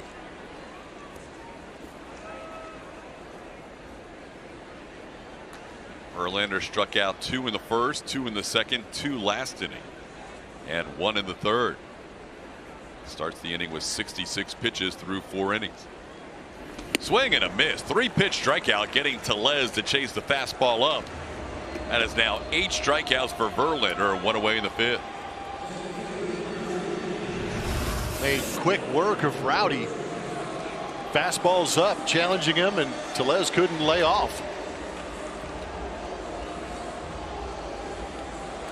Talked about that matchup of the Blue Jays against 95+ mile-an-hour fastballs on the season. They are the worst in Major League Baseball, hitting .210 against velocity. And against the breaking ball, they're hitting .204, which is good for 27th in Major League Baseball. This is a pop-up on the right side. The only one there is Aledmys Diaz in foul territory. Puts it away for out number 2. Yeah, that's quite a note. 95+. This team does not hit well, and then when they get behind in the count, they're also 30th out of 30 teams in baseball. And Verlander is generally a guy that's going to pound the strike zone and get ahead of counts. Yeah, he's not afraid to be aggressive in the zone and go ahead and try and put you away. He doesn't like to waste too many pitches unless he feels the need to set you up. 34 of 45 pitches have been strikes most recently. As he misses to Billy McKinney to start this AB. Zach Godley warming up. Sam Gaviglio may be done after 3 innings. Astros wouldn't mind seeing a different arm after what he's done. Gaviglio with 3 perfect innings, getting through the 3rd, 4th, and 5th. Now Verlander's 2-0 on McKinney, who flied out to right his first time up.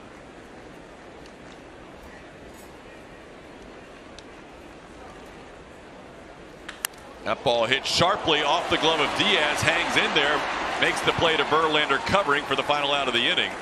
We are through 5. Astros and Toronto scoreless.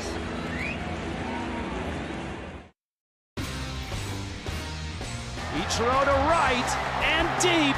Back goes Parra, and it's off the wall. 3,000 is in right field, and Ichiro is racing for 3rd, and he's done it. 9:49 now in Atlanta, 6:49 in Arizona, and a 2-2 to Perez.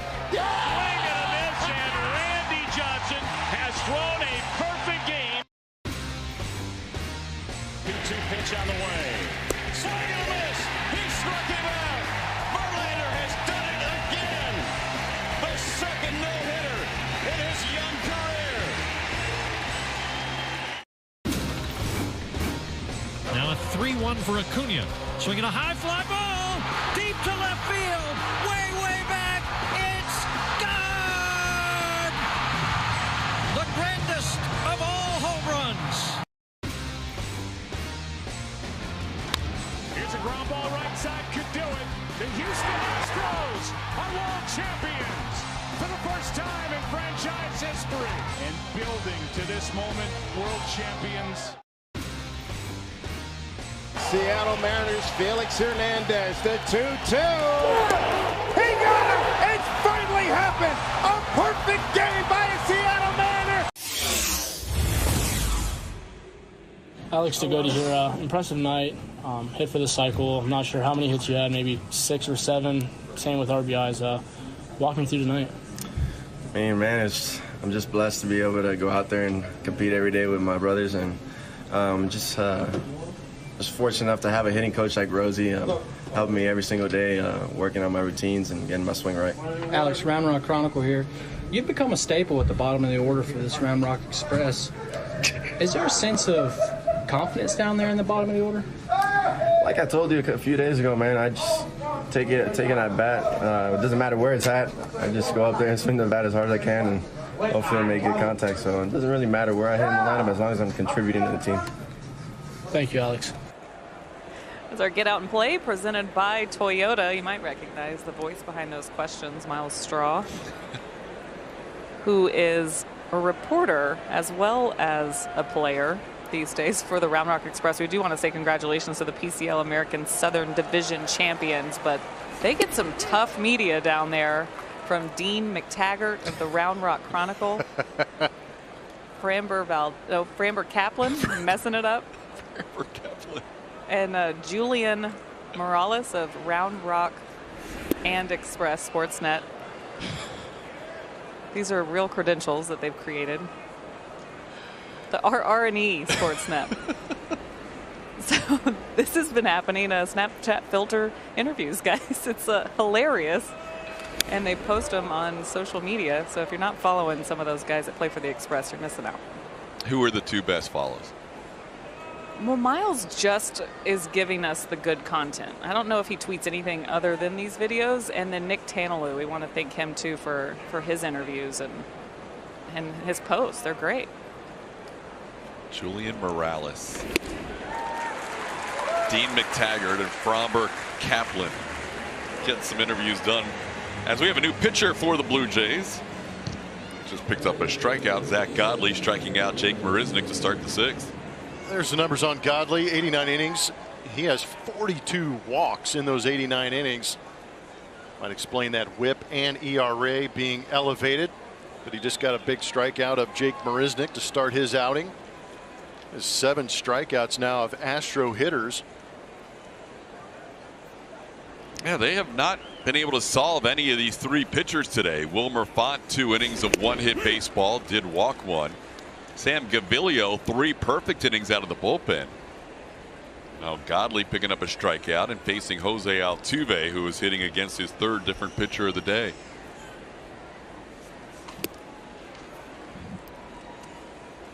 Godley will feature a lot of curveballs. Curveball comes in around 82, 83, throws up more than his fastball.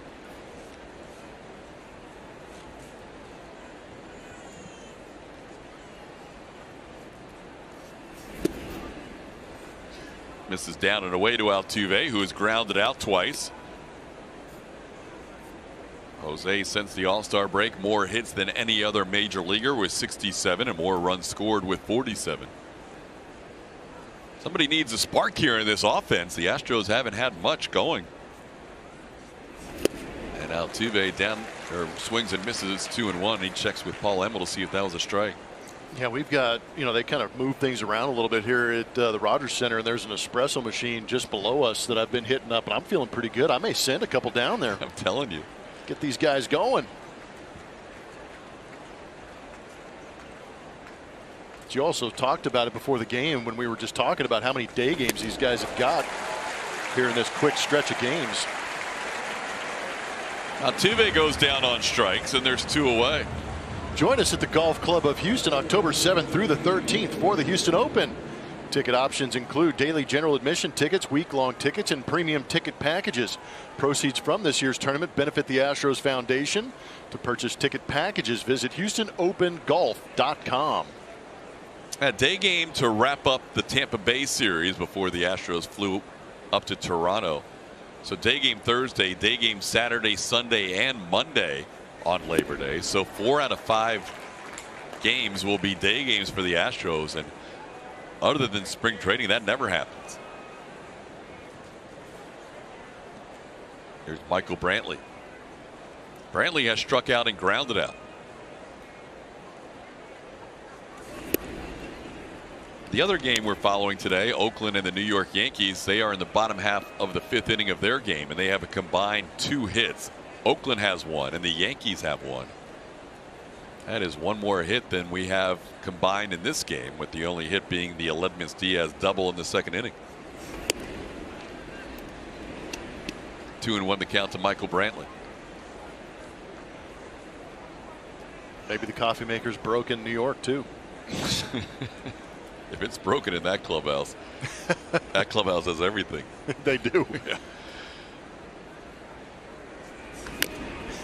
It's funny you say that, because I loved playing in old Yankee Stadium, and I actually played a couple of games in the new Yankee Stadium. And the first visit in there, I mean, obviously it got much bigger, much cleaner.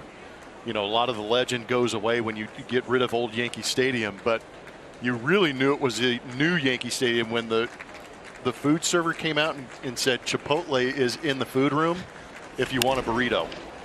Really? Yes. Oh, there's a ground ball to the left side. Vladimir Guerrero Jr. 1-2-3 inning. That is 15 in a row sent down by Toronto pitching.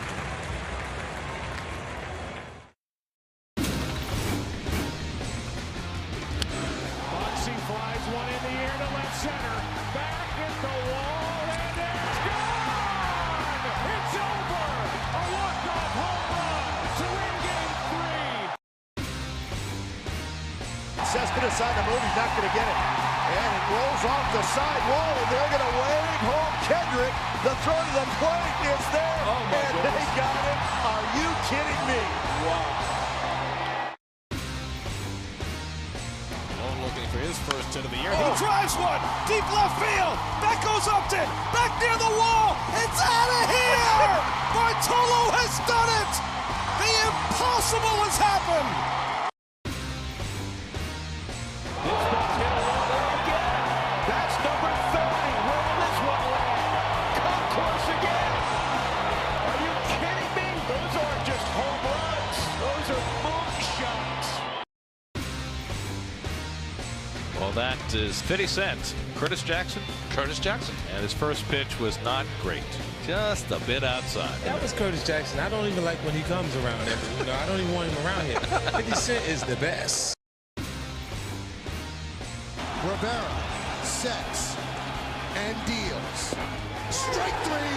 Ball game over. Yankees win. The greatest closer in history now has the most saves in history.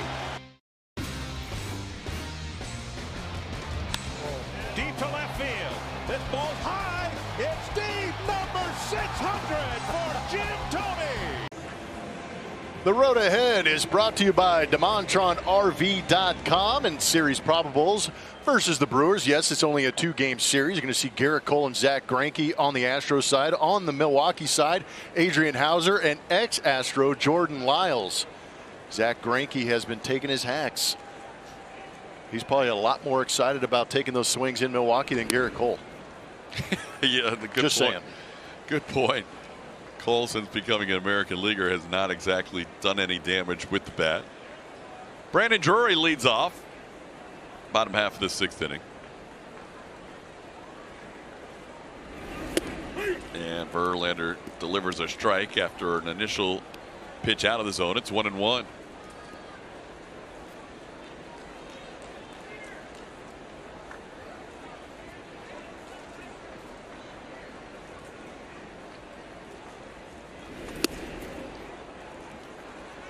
JV with 8 strikeouts today, has at least 1 in every inning.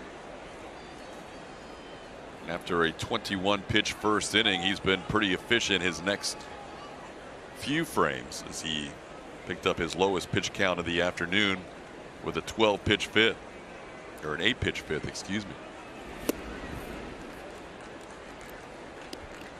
2-2 the count on Drury. It'll be Drury, Reese McGuire, then the top of the order.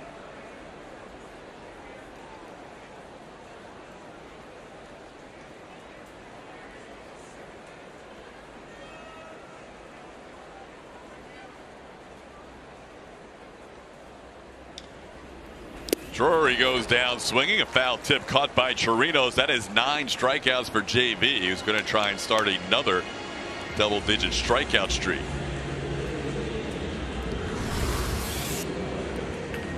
Zach taking some swings, lacing a double into the left center field gap. He's getting some good coaching in the back there, I got to admit. Oh, yeah. Powering through that gum. It was tasty.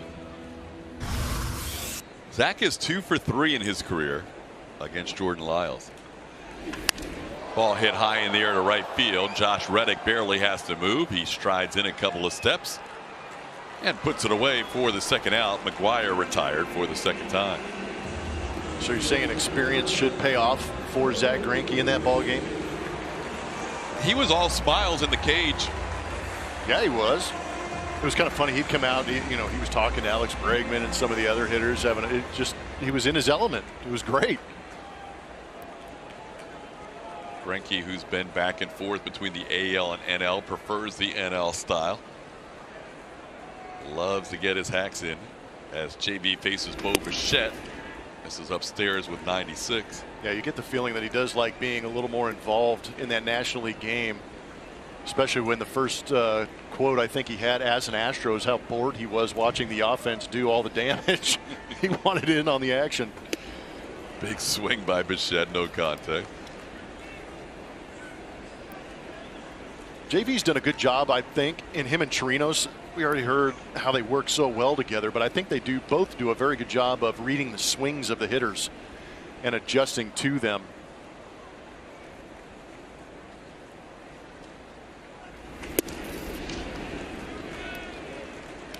2-1 the count. I think Justin's recognizing that big leg kick from Bichette and rushed that fastball by him. He has challenged him with a few fastballs today, beginning in the first inning. There it is again. 2-2. And the reason I point that out is because I think Justin feels like his fastball can beat the leg kick or beat the foot down.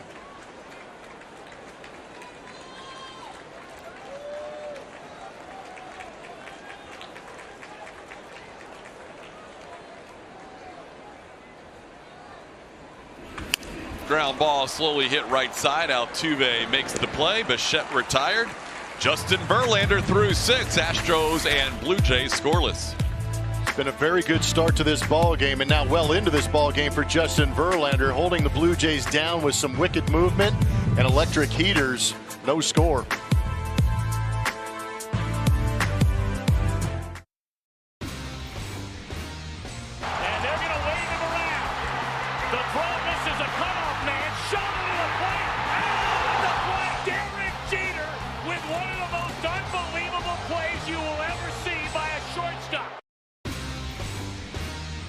The fans are on their feet. Now the only man in between Paxton and the history books, a former American League MVP, Josh Donaldson. To Seager, the pick, the throw. Paxton has done it.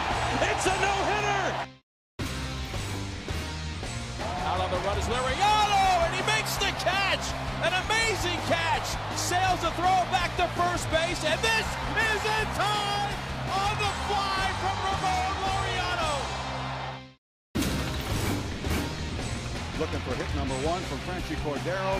He struck him out. The Dodgers have thrown a combined no-hitter. And on the 13th and final strikeout of the game. Line drive back up the middle, base hit for Christian Yelich. Deep down the right field line and gone. And Yelich comes through again. It's a cycle for Christian Yelich. That is absolutely clobbered. Good gosh, where is that going to land? Oh my, what a bomb. Tested. Checking out the results of the Chevy Stroh poll. We asked you, who would you like to see the Astros face in the first round of the ALDS? The Cleveland Indians get the most votes with 36%. A's and Twins right there for second. The Yankees, probably won't see them till the ALCS, although you never know, but that's 15%. Probably a wise choice not to see the Yankees first round. But how about the Indians being the favorite? Yeah, that was interesting. I would have picked the Twins. Just personal preference. Alex Bregman, the batter. He went out and broke the home run record for a season last night and still lost the game, hitting 6 home runs. Lost to the Tigers despite setting the major league mark for most home runs in a season. The Yankees shattered the record for most home runs in a month. Yeah, that one's pretty incredible. Bregman grounds to short. Dante Bichette makes the play. That is 16 in a row sent down by Blue Jays pitching. And 1 out in the 7th inning. T-Mobile connection to the game. If the playoffs started today, it would match up the Astros and the Twins, and the Yankees against the A's Indians in the wild card race. And then on the National League side, Cardinals Braves, and Dodgers with the #1 seed would face either the Nationals or the Cubs. Nationals and Cubs putting a little bit of space between themselves and the next closest team as Jordan on the first pitch drills one to center field. That is the Astros' first base runner since an Aledmys Diaz double to lead off the second inning. There we go. Second hit of the ball game. Both of them belonging to the Houston Astros, and Jordan doing a good job. Great job staying on that sinking fastball at 90 miles an hour. He got that foot down in plenty of time. Watch the hand stay back, let it travel, and then just get the barrel to it, hit that line drive to center field. Hopefully watching somebody else ignite a line drive gets this offense going. Aledmys Diaz bats. He has the only other hit in this game as he takes a strike. Diaz a double and a strikeout today. All these guys in the lineup third time through facing a new pitcher First time through was Wilmer Font, second time through Sam Gaviglio, and now Zach Godley third time through. That one misses a little bit up. It's 1-1. Godley had spent most of the year with the Arizona Diamondbacks. He was claimed off waivers from Arizona on August 7th by the Blue Jays. 9 starts, 18 bullpen appearances for the D-backs, and he hits Aledmys Diaz in the back. Jeez, right between the numbers it looked like. Aledmys heading to first base. The Astros will have runners on first and second with 1 out. Well, the reason Aledmys is playing that game at first base is because of Yuli Gurriel getting hit by that pitch yesterday in that left elbow. He's out because that is pretty sore, but this is a two-seam fastball running in, catching the spine of Diaz. Yeah, it's going to hurt a little bit right in that lower back.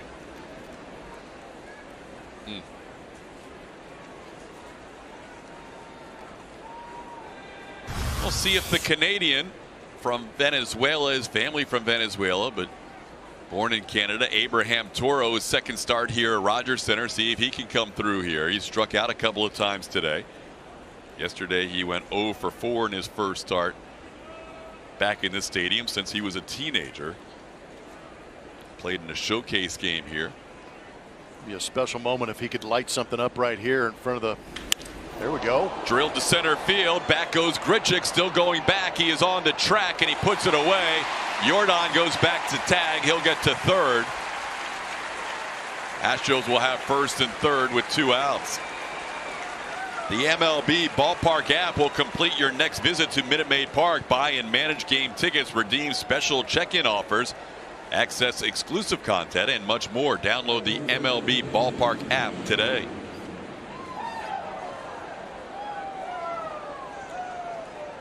Two outs, runners on the corners for Josh Reddick. Reddick has the only home run for the Astros against Zach Godley. He is 1 for 2 with a home run and also a line drive out, the only time he was retired against Godley.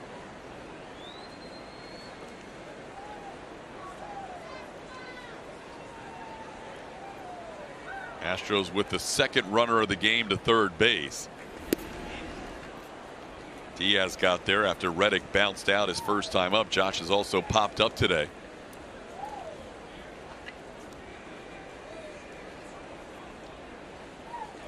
Astros looking for just a little bit of support for Justin Verlander this afternoon. Any kind of support. Last time we saw Justin throw a complete game, he didn't get anything. 1-1 the count.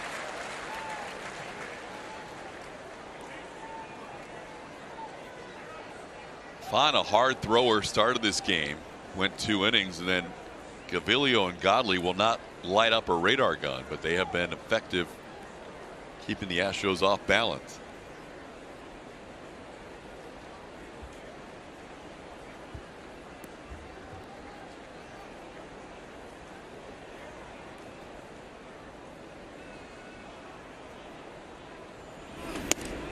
Strike on the outside corner. Reddick down to the count, 1-2.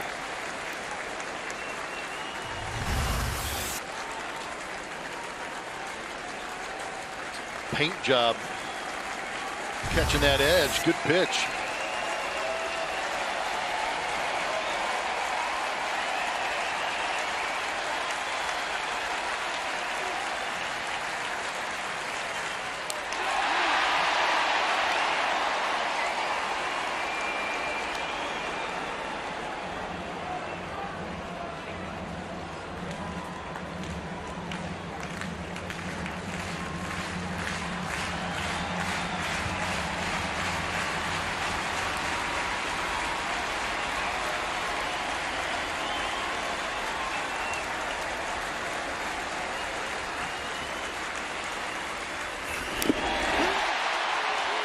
Foul hit the ground, called immediately by Paul Emmel.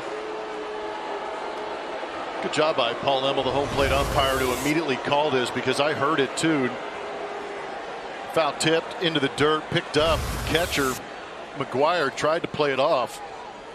Charlie Montoyo out questioning.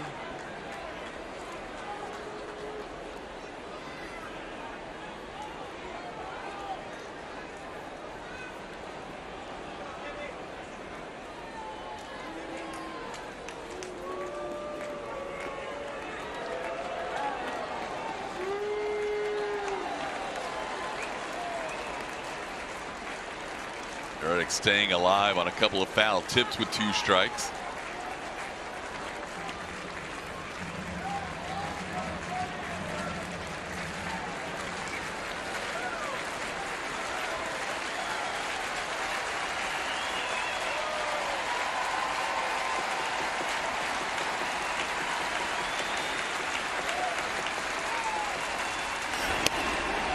Just missed the outside corner, 2-2. Tough pitch to take. Gutsy on that outside edge. Emil holding his ground on that outside corner. Extending this AB for Josh, trying to get the Astros on the board. Down and in, and now the count goes to 3-2. The head start off first base for Aledmys Diaz. Robinson Chirinos on deck if Reddick reaches.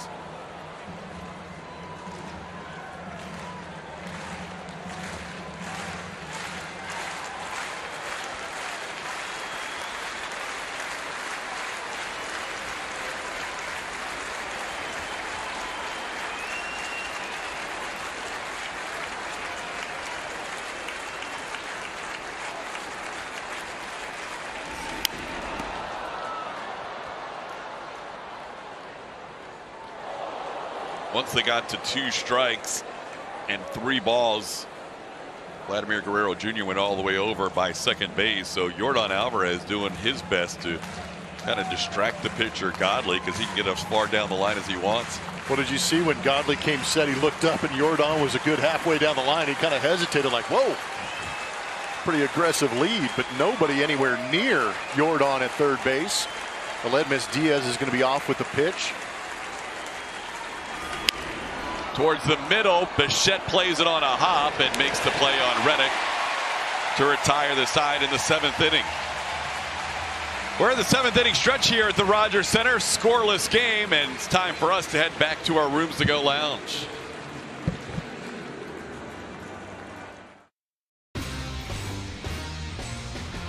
Pitch, swinging, there it is. Here comes Osmus to start it tied. Mitch wants to make it a double. He didn't get the trademark, but he did get 3,000 hits.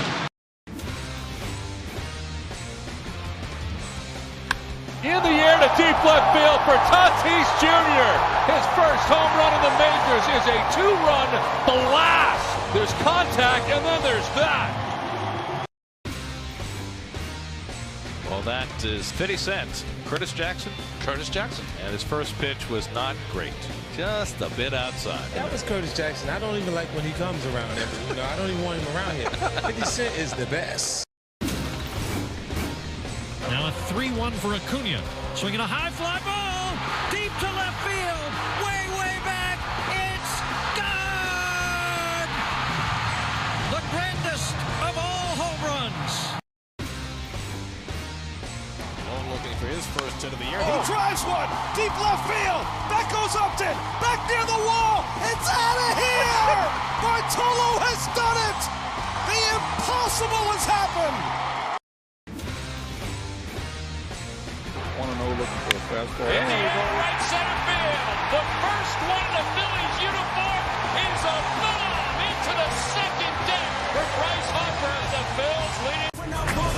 Swing and a miss. Verlander strikes out the side. Ends the inning with strikeout number 11 on the night.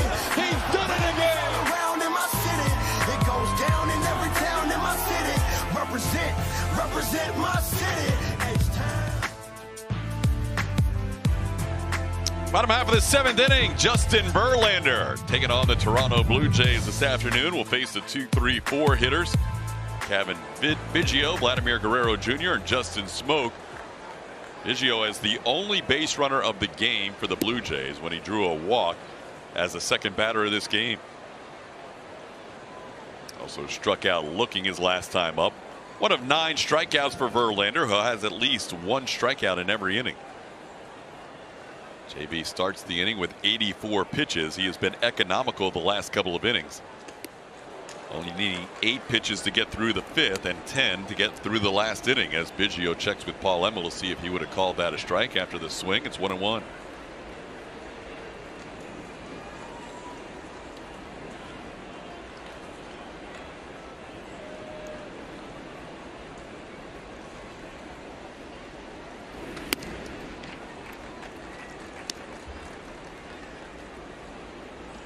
Verlander has struck out 6 of the 9 batters in this lineup. Vladdy Guerrero Jr. has not struck out. Either has Billy McKinney or Reese McGuire.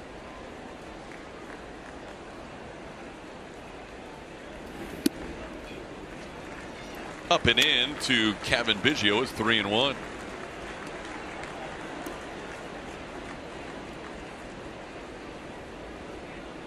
Blue Jays have more bullpen action going. Derek Law warming up for Toronto. Blue Jays going to a 4th pitcher next inning to try and match up with Justin Verlander today. Toronto's done a nice job, just 2 hits allowed by their staff.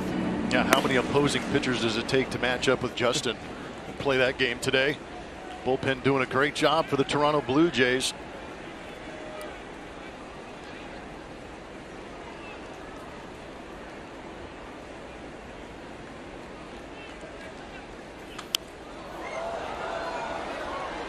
Fouls went into the upper deck here at the Rogers Center. The count's still 3-2.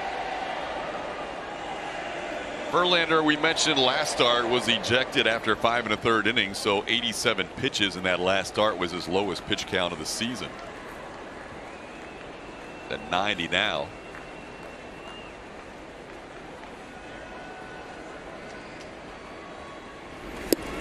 Strike 3 called.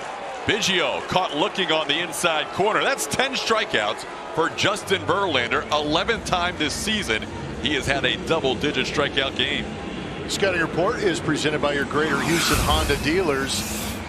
When Verlander, Cole, and Miley start ball games, that bullpen gets pushed back a little bit, and they have a tendency to have some leads.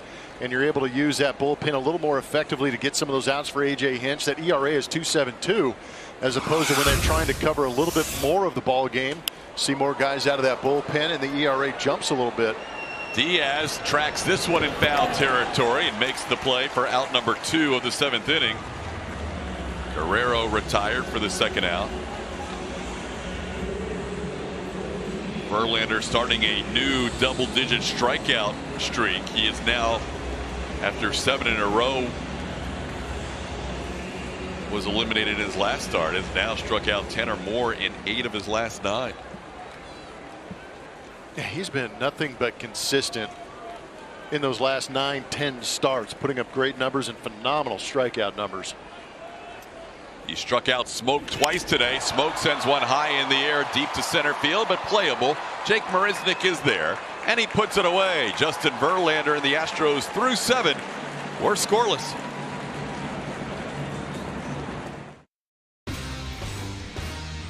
Ichiro to right and deep. Back goes Parra, and it's off the wall. 3,000 is in right field, and Ichiro is racing for 3rd. And he's done it!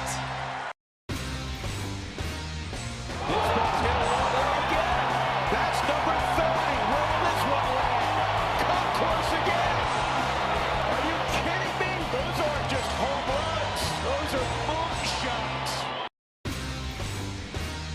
Line drive back up the middle, base hit for Christian Yelich. Deep down the right field line and gone! And Yelich comes through again. It's a cycle for Christian Yelich. Here's a ground ball right side, could do it. The Houston Astros are world champions for the first time in franchise history. And building to this moment, world champions. Bugsy flies one in the air to left center. Back at the wall, and it's gone!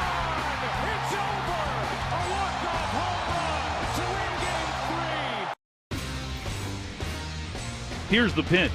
Swinging a hard hit ball inside third, base hit down the left field line. Mazzara gets the third. Adrian going to second. He's got a double for 3,000. And the pitch on the way. Bodie drives one in the air. Deep center field. Back goes Taylor. It's got a chance. It's a grand slam. A grand slam for David Bodie. Astros Charity Night is this Friday night. A VIP package for $500 gets you a signed baseball from a current Astro, 2 tickets to a 2020 Astros game, plus a chance for an orange ticket upgrade. A ton of other great items with that. Proceeds benefit the childhood cancer efforts of the Astros Foundation. We will see you Friday at 6 for Astros Charity Night on AT&T Sportsnet. TK. All right, Julia, 8th inning, scoreless. Astros have the only 2 hits of this game. Robinson Chirinos has flied out to left and struck out. He'll face Zach Godley for the first time.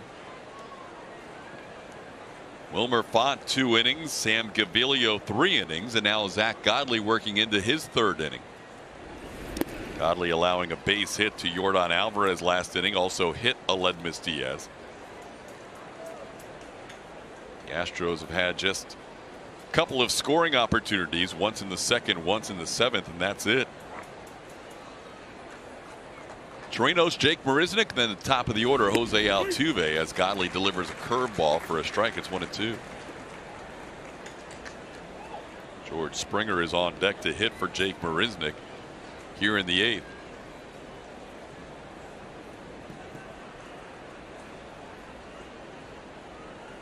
A ball over the head of Chirinos with a breaking ball. It's 2-2.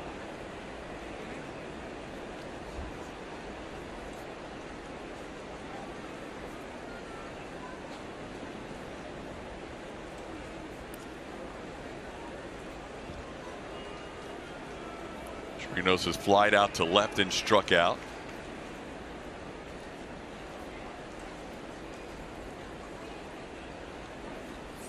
Robbie to left field, got under it. Drury is there, puts it away. Well, George Springer will come off the bench. Didn't get the start today. He will pinch hit here for Jake Marisnick. Springer 2 for 3 in his career against Zach Godley. And A.J. Hinch is just trying to find a way or find somebody that can provide that spark.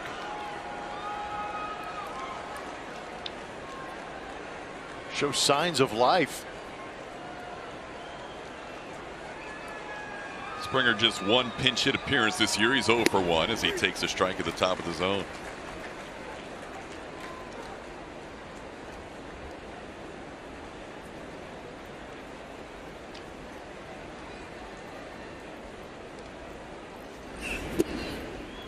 Just kind of interesting that the Blue Jays have kind of gone with similar pitchers, even though they're different. They're similar in the sense that the velocity is around 90 miles an hour, topping at 91, 92, relying a little more on the 2-seam movement, that sinker. They have the slider, the changeups, and the curveball, throwing a mix of pitches, not really being overly aggressive or trying to overpower the Astros, but just living on the edges and making pitches when they have had to, keeping them off balance, staying away from the barrel.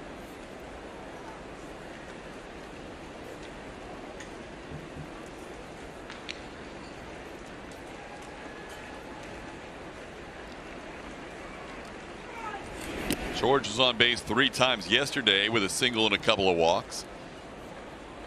Knocked in 4 in the Friday victory, including a 3-run home run. Now with a 2-2 count with 1 out in the 8th inning that has seen very little offense from either side.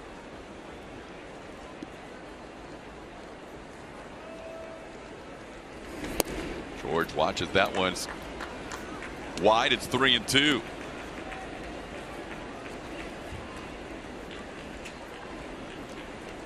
After Springer at the top of the order, Jose Altuve, then Michael Brantley and Alex Bregman. It's almost like they are normally when they line things up. George on the ground towards third, backhanded by Guerrero Jr. makes the play across. That is out number 2. Time now to reveal who that Astro is. Presented by Nissan. Parlez-vous français? 5th round Tigers debut. Who could it be? Abraham Toro, native Canadian, drafted by the Astros and made his debut August 22nd against the Detroit Tigers.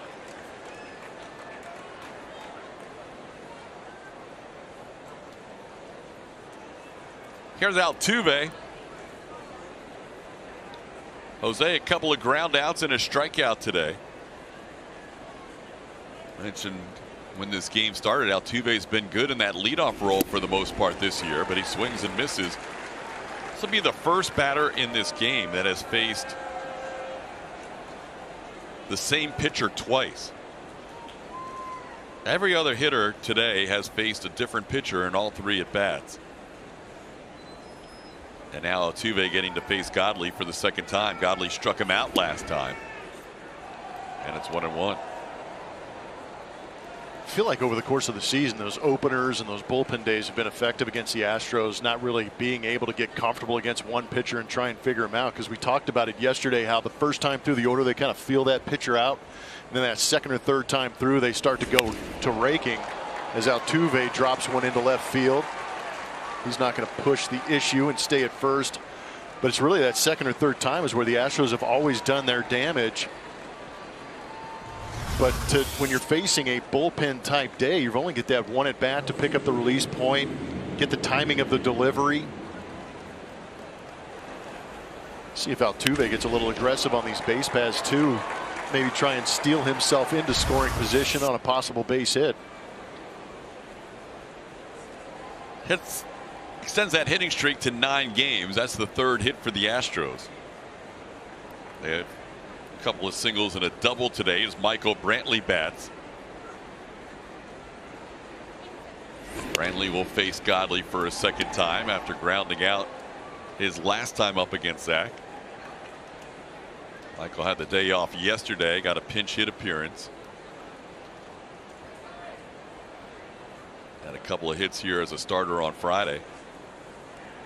Altuve on first with 2 outs.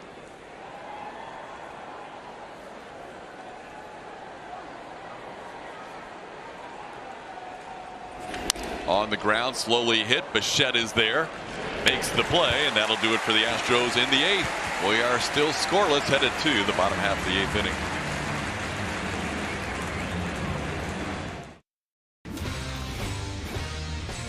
Two home runs tonight. I'd like to see a hat trick. I don't know about you. Goldschmidt, high drive, out to left. You bet he's done it! 3 home runs! Looking for hit number 1 from Franchi Cordero. He struck him out! The Dodgers have thrown a combined no-hitter! And on the 13th and final strikeout of the game. 9:49 now in Atlanta, 6:49 in Arizona, and a 2-2 to Perez. Swing and a miss, and Randy Johnson has thrown a perfect game. And he swings and drives one left center field deep. Hernandez back at the wall. Goodbye. Home run, Steve Pearce. High fly ball into left, back at the wall. He's got another. How about Steve Pearce? Deep to left field. This ball's high. It's deep. Number 600 for Jim Thome. Welcome to the 600 club. Very nice, Jim Thome. 2-2 pitch on the way. Swing and a miss. He struck him out. Verlander has done it again. The second no-hitter. Lace up your running shoes and join the Astros Foundation and Houston Police Department for the annual Badges and Bases H-Town Rundown, presented by Chenier. The family-friendly 5K and 10K run will take place Saturday, September 28th, with proceeds benefiting both organizations. To register, visit astros.com/run. Maybe that's what we're not doing right. We didn't register for that one run. Bottom half of the 8th inning. Rowdy Tellez leads things off, followed by Randall Grichuk and Billy McKinney. And Tellez looks at a strike to start this inning. Justin Verlander, his first 4 innings, Needed 66 pitches to get through those 4. You're wondering how deep he might be able to go today. But then all of a sudden he has become very economical. 8 pitches in the 5th, 10 in the 6th, 9 in the 7th. After averaging 16.5 pitches per inning in the first 4, he's needed just 9 pitches an inning the next 3. And he's ahead of Rowdy Tellez 0-2. Again, see if he raises the bar and tries to get up on that fastball to get the swing and miss. Wow. Bottom of the zone strikeout. Talk about reading hitters and going in a different direction, one at bat to the next. You're right. Last time he went upstairs, this time downstairs, and it pays off. Well, he got ahead by going fastballs up in the zone, and then this is just not fair. 95 is firm, but then you go ahead and dot that on the down and in corner when you're trying to maybe protect a lot of the other part of the zone. Looks like it's about 105. Here's Randall Grichuk. He is struck out and popped up today. And Justin keeps pumping strikes in there. It's 0-1. Verlander has passed his teammate Garrett Cole, now the most strikeouts in the major leagues. He has 254 of them now. Cole with 252. We'll get a start tomorrow as they can continue to trade off the lead like they did last year so often.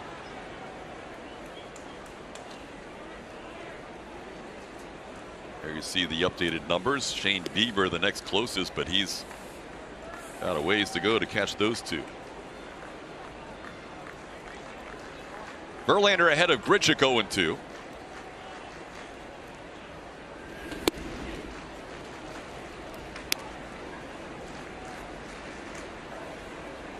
One walk today allowed by Verlander. Second batter of the game, Kevin Biggio, walked on a 3-1 pitch. The only runner for the Blue Jays. And a foul tip caught by Chirino. Strikeout number 12. JV with 2 outs here in the 8th. He's in command, and he is definitely not focused on what the offense is doing. He has got an idea, a game plan, and he's executing it brilliantly this evening or this afternoon against the Blue Jays. Fearless in the strike zone with the stuff that he has. One of the 3 hitters in this lineup that has not struck out today. Billy McKinney has flied out and grounded out to first. Hit the ball sharply down the line. It was played by Ledmus Diaz to Justin Verlander, covering his last time up.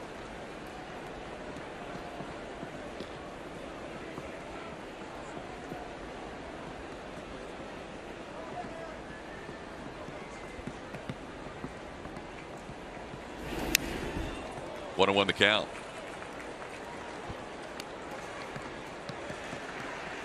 When McKinney grounded out his last time up against JV, it was the only ball put in play at over 100 miles an hour today from the Blue Jays hitters.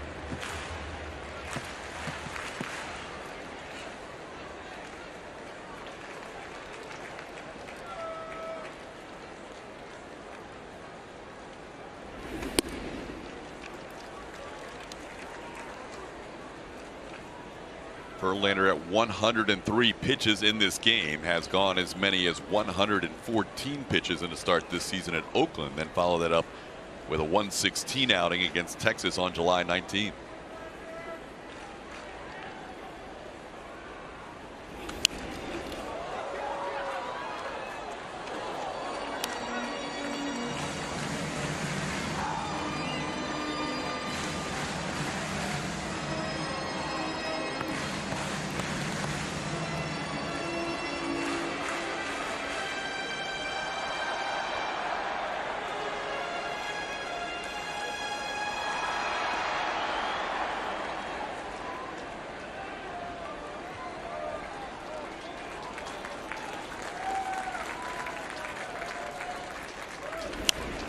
There goes the bat.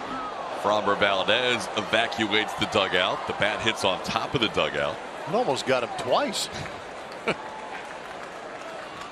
Watch out, Framber. He almost ran into the bat's path off the rebound.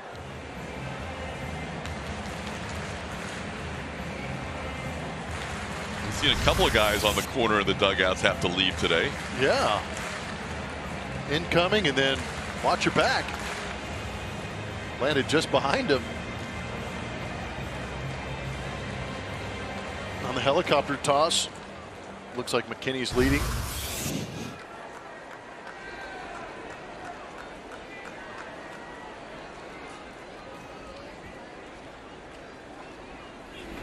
Called third strike.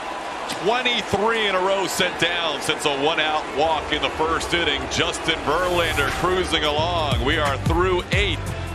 Astros and Blue Jays scoreless.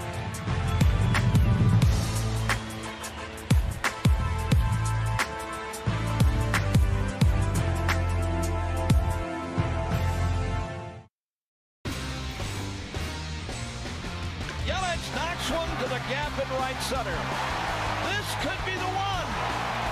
He's going to be held to a double. He's trying for 3. He's going to do it. Get down. He's in there. 2 on, 2 out. 10th inning. That's in the air to left. Here comes Fisher. Throw by Ethier. Astros win it. In time.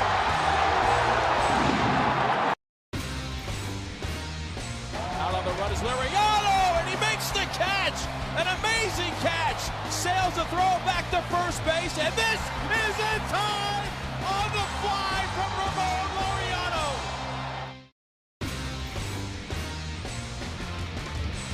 That is absolutely clobbered. Good gosh, where is that going to land? Oh my, what a bomb. Testing the limits of Safeco Field. Well, that is 50 Cent. Curtis Jackson. And his first pitch was not great. Just a bit outside. That was Curtis Jackson. I don't even like when he comes around. I don't even want him around here. 50 Cent is the best. Cespedes on the move. He's not going to get it. And it rolls off the side wall, and they're going to wave home Kendrick. The throw to the plate is there. Oh, my and goodness. they got it. Are you kidding? Watch me swing through. I'ma go hard when I swing in my city. I'ma go hard when I bump in my city. I'ma go hard when I stunt in my city. H-time, did it. Beautiful women is all around in my city. It goes down in every town in my city. Represent my city. H-time.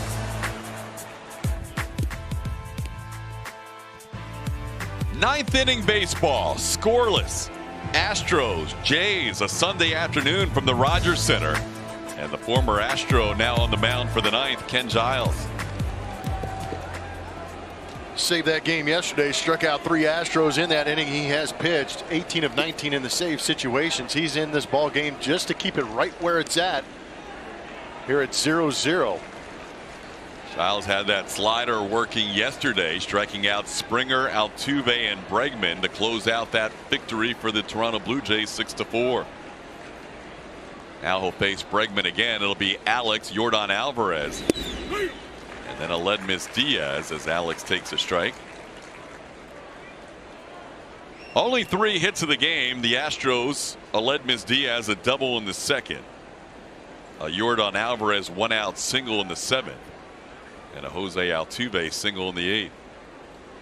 Only one other walk issued by Blue Jays pitching, and 1-man hit by a pitch as Bregman loops one down the right field side, and that is going to drop for a hit. Alex is going to turn and head for second. Rowdy Tellez with the throw. Alex is safe. Leadoff double in the 9th inning in a scoreless game.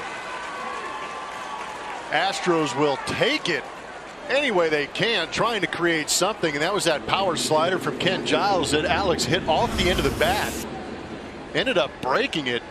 See some of the splinters out there as he lofts this just over the head of Justin Smoke over there at first base. He did the best he could to track it down and get Alex at second base, but unable to. And great hustle by Alex, realizing the situation and how desperate the Astros are to get into scoring position and make something happen. Great advancement from Bregman on a ball just over the head of Smoke, and here is Yordan Alvarez. Yordan fouls one away. Yordan thinking pull mode right here. Yeah, these are the situations where it's okay to maybe roll one over and take one of those swings where you're just trying to get that runner to third base, less than 2 outs. But I think he's got the idea of maybe pulling something a little bit further.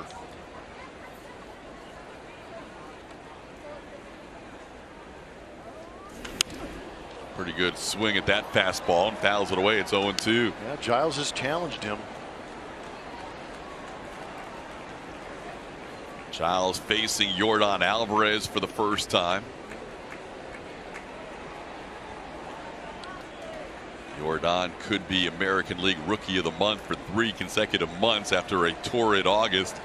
Already won it in June and July. Now trying to start out September with a big hit here. And he goes down swinging on the slider. Giles picks up a strikeout for the first out of the 9th. Yes, he struck out on that slider, but for me it was the first 2 pitches that you see on the MD Anderson strike zone that are the big keys.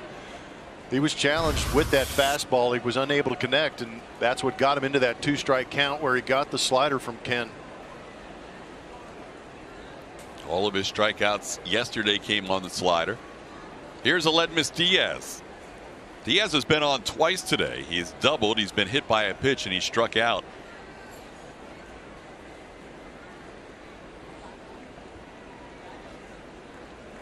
Aledmys has faced Giles just once head-to-head. He's 1 for 1 as Ryan Tepera beginning to warm up. He was just added as an extra player as rosters are allowed to expand on September 1st. Astros added Josh James to their roster. Fastball misses low for a ball, 1-0. That should be a little bit different once we get stateside again. I see some couple of old new faces when we get to Milwaukee.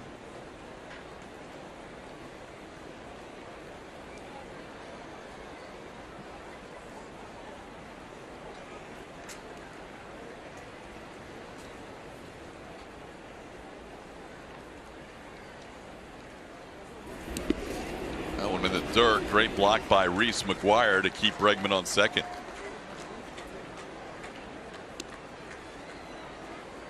Yeah, if you're Alex and you recognize ball in the dirt, you've got to be 100% sure you're going to make it to third base, because right now you're in scoring position. Don't want to force the issue and be thrown out at third.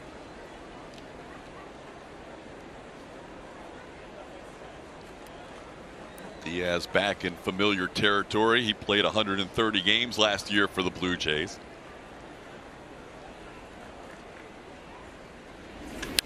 It's a fly ball to center field. Grichuk will go back. Bregman's going to tag. Grichuk makes the play. Bregman is going to head to third, and he will get there with 2 away as Diaz flies out for the second out.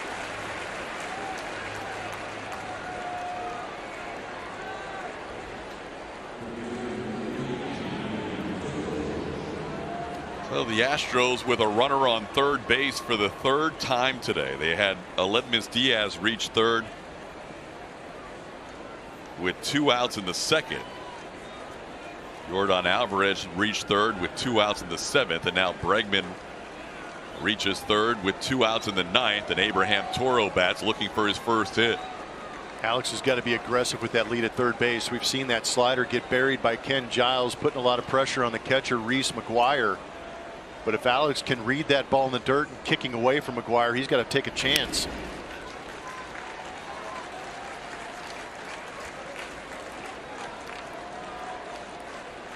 Toro looking for his first hit in this series. He's 0 for 7.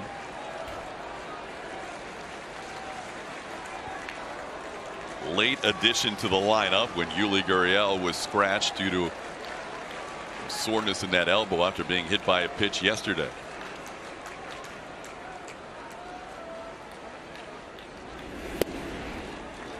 Takes the slider down and in, 1-1.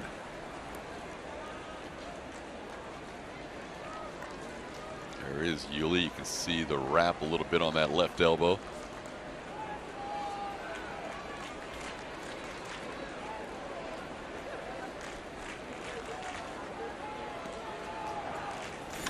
Toro drives one to left field, sending Drury back. He looks up. This ball's gone. Abraham Toro, opposite field, home run. Astros with a 2-0 lead for Justin Verlander. Toro's second major league home run, and by far his biggest hit in the major leagues.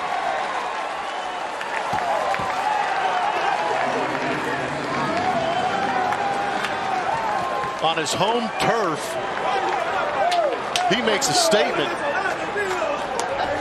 The Bulls going to the opposite field. They try to beat him up top. That fastball catches a large portion of the strike zone. Great swing by Toro, staying on it and driving it the other way. Huge hit in this ball game. Fastball away, go with it. It's got to feel great for Abraham Toro and the Houston Astros. Altuve launching out of that dugout. But considering the circumstances in this ball game, my goodness.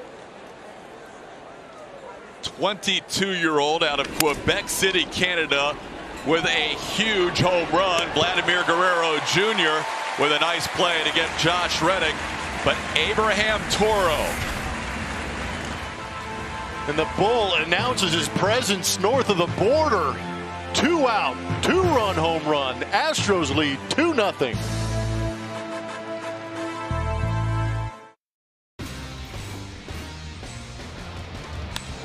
Deep to left field.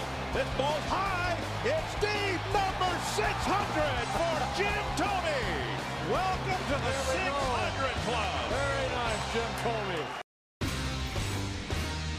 And he swings and drives one left center field deep. Hernandez back at the wall. Goodbye. Home run, Steve Pearce. High fly ball into left. Back at the wall. He's got another. How about Steve Pearce? 2 home runs tonight. I'd like to see a hat trick. I don't know about you. Goldschmidt. High drive. Out to left. You bet he's done it. 3 home runs.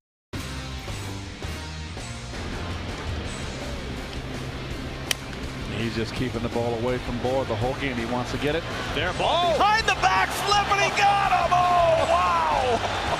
Oh, my gosh. 2-0 pitch. Swinging. There it is. Here comes Osmus.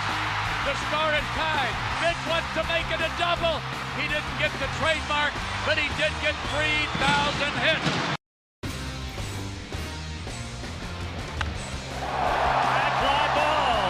Center. Way out of here. Oh, my. Houston Astros baseball on AT&T Sportsnet is presented by Toyota. Let's go places. Power Player is brought to you by TXU Energy. We're talking about Justin Verlander in complete control today. Started off with a strikeout, now with 13 through 8 innings. He passed that 250 strikeout mark on the year as well. 11th time he's gotten double-digit strikeouts, been in control. He had the Blue Jays in swing mode early, and he is out there now to start the ninth. Brandon Drury leads off, takes a strike. Drury not in the original lineup, added late, about 45 minutes before the game. Derek Fisher with a bad ankle couldn't go. Drury 0 for 2 today. He's popped up and struck out. And he pops one foul. Verlander ahead of the count 0-2. Only 40 pitches needed for Verlander over the last 4 innings, after he needed 66 in the first 4.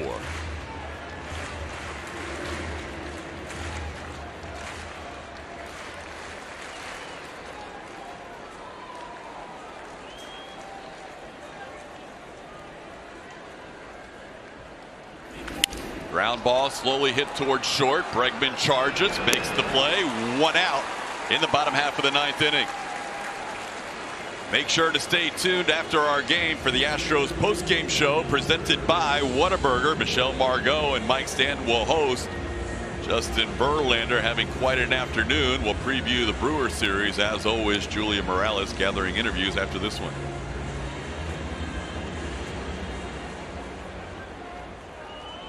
Here's Reese McGuire.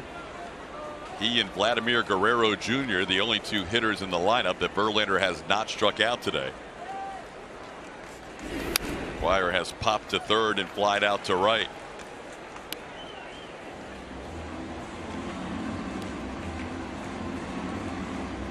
It was a 70th fastball in this game for Justin Verlander on that foul right there.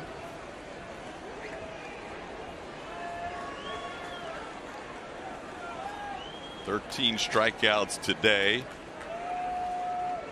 His season high and his career high earlier this year, 15 strikeouts against Milwaukee.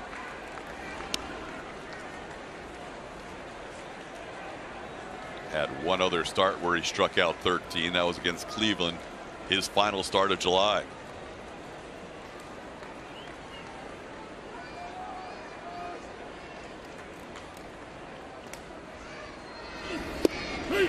Called strike ahead of McGuire, 1-2.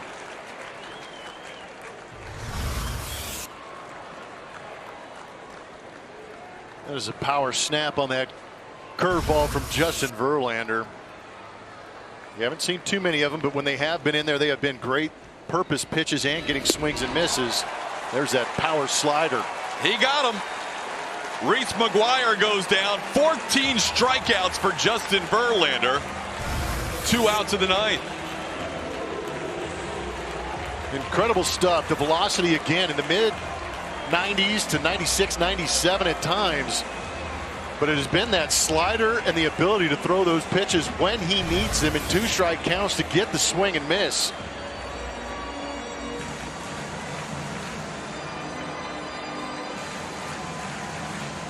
Now back to the top of the order. Bo Bichette, 21-year-old, playing in his 31st major league game. Justin Verlander in his 448th major league start. Bichette 0 for 3, a couple of strikeouts and a ground out to second. Fouls one back.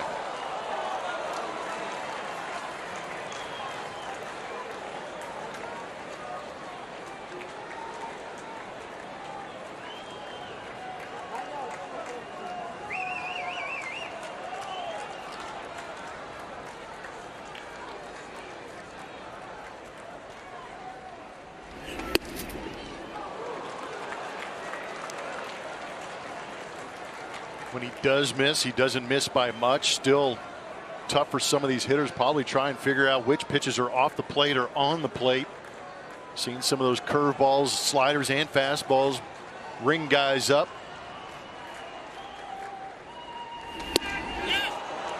'97 up, no swings. 2-1 the count.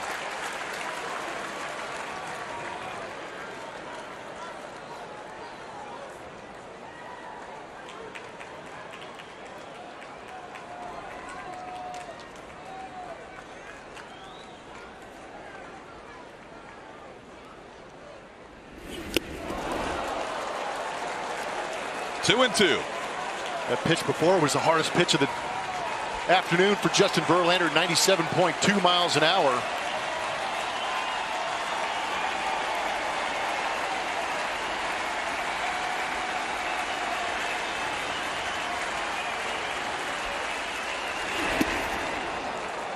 Slider away, taken by Bichette for ball 3. Astros have their bullpen going just in case. Verlander's thrown 118 pitches, his highest total of the year.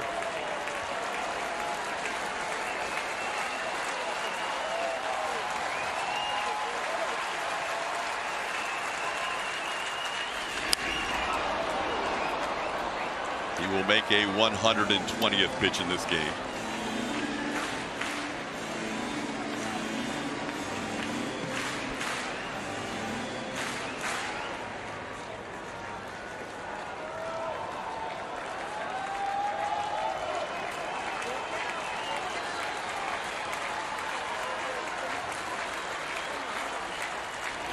Ground ball to third. Toro is there. His throw in time. Justin Verlander. Another exclamation point in a Hall of Fame career. his third career no-hitter. One of 6 in the history of the game with 3 or more, and his second here at the Rogers Center.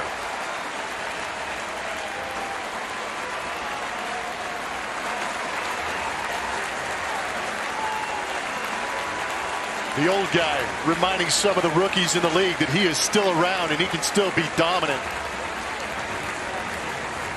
How fitting for the ground ball to go to Abraham Toro, who allowed JB to get the no-hitter with a 2-out, 2-run home run the top of the 9th inning. Baseball is a beautiful game, and the baseball gods were shining on Justin Verlander and Abraham Toro. The Astros end up with the victory, but you're right, kind of poetic that it ends up being a ground ball to Abraham Toro, who had the big swing. Who wasn't even supposed to be in the game today. Even better point. Let's look at the final out again, Blummer. This may look like a routine ground ball to most, but that was the biggest ground ball ever hit to Abraham Toro, and he made the play. Finishing off that no-hitter for Justin Verlander. He knows it. May 7th, 2011, here at Rogers Center was his second no-hitter. Now he adds September 1st, 2019 for his third. Cy Young had 3. Bob Feller had 3. Larry Corcoran had 3. Sandy Koufax 4. Nolan Ryan 7. Justin Verlander adds his name to the history as the 6th pitcher to ever throw 3 no-hitters in the history of the game.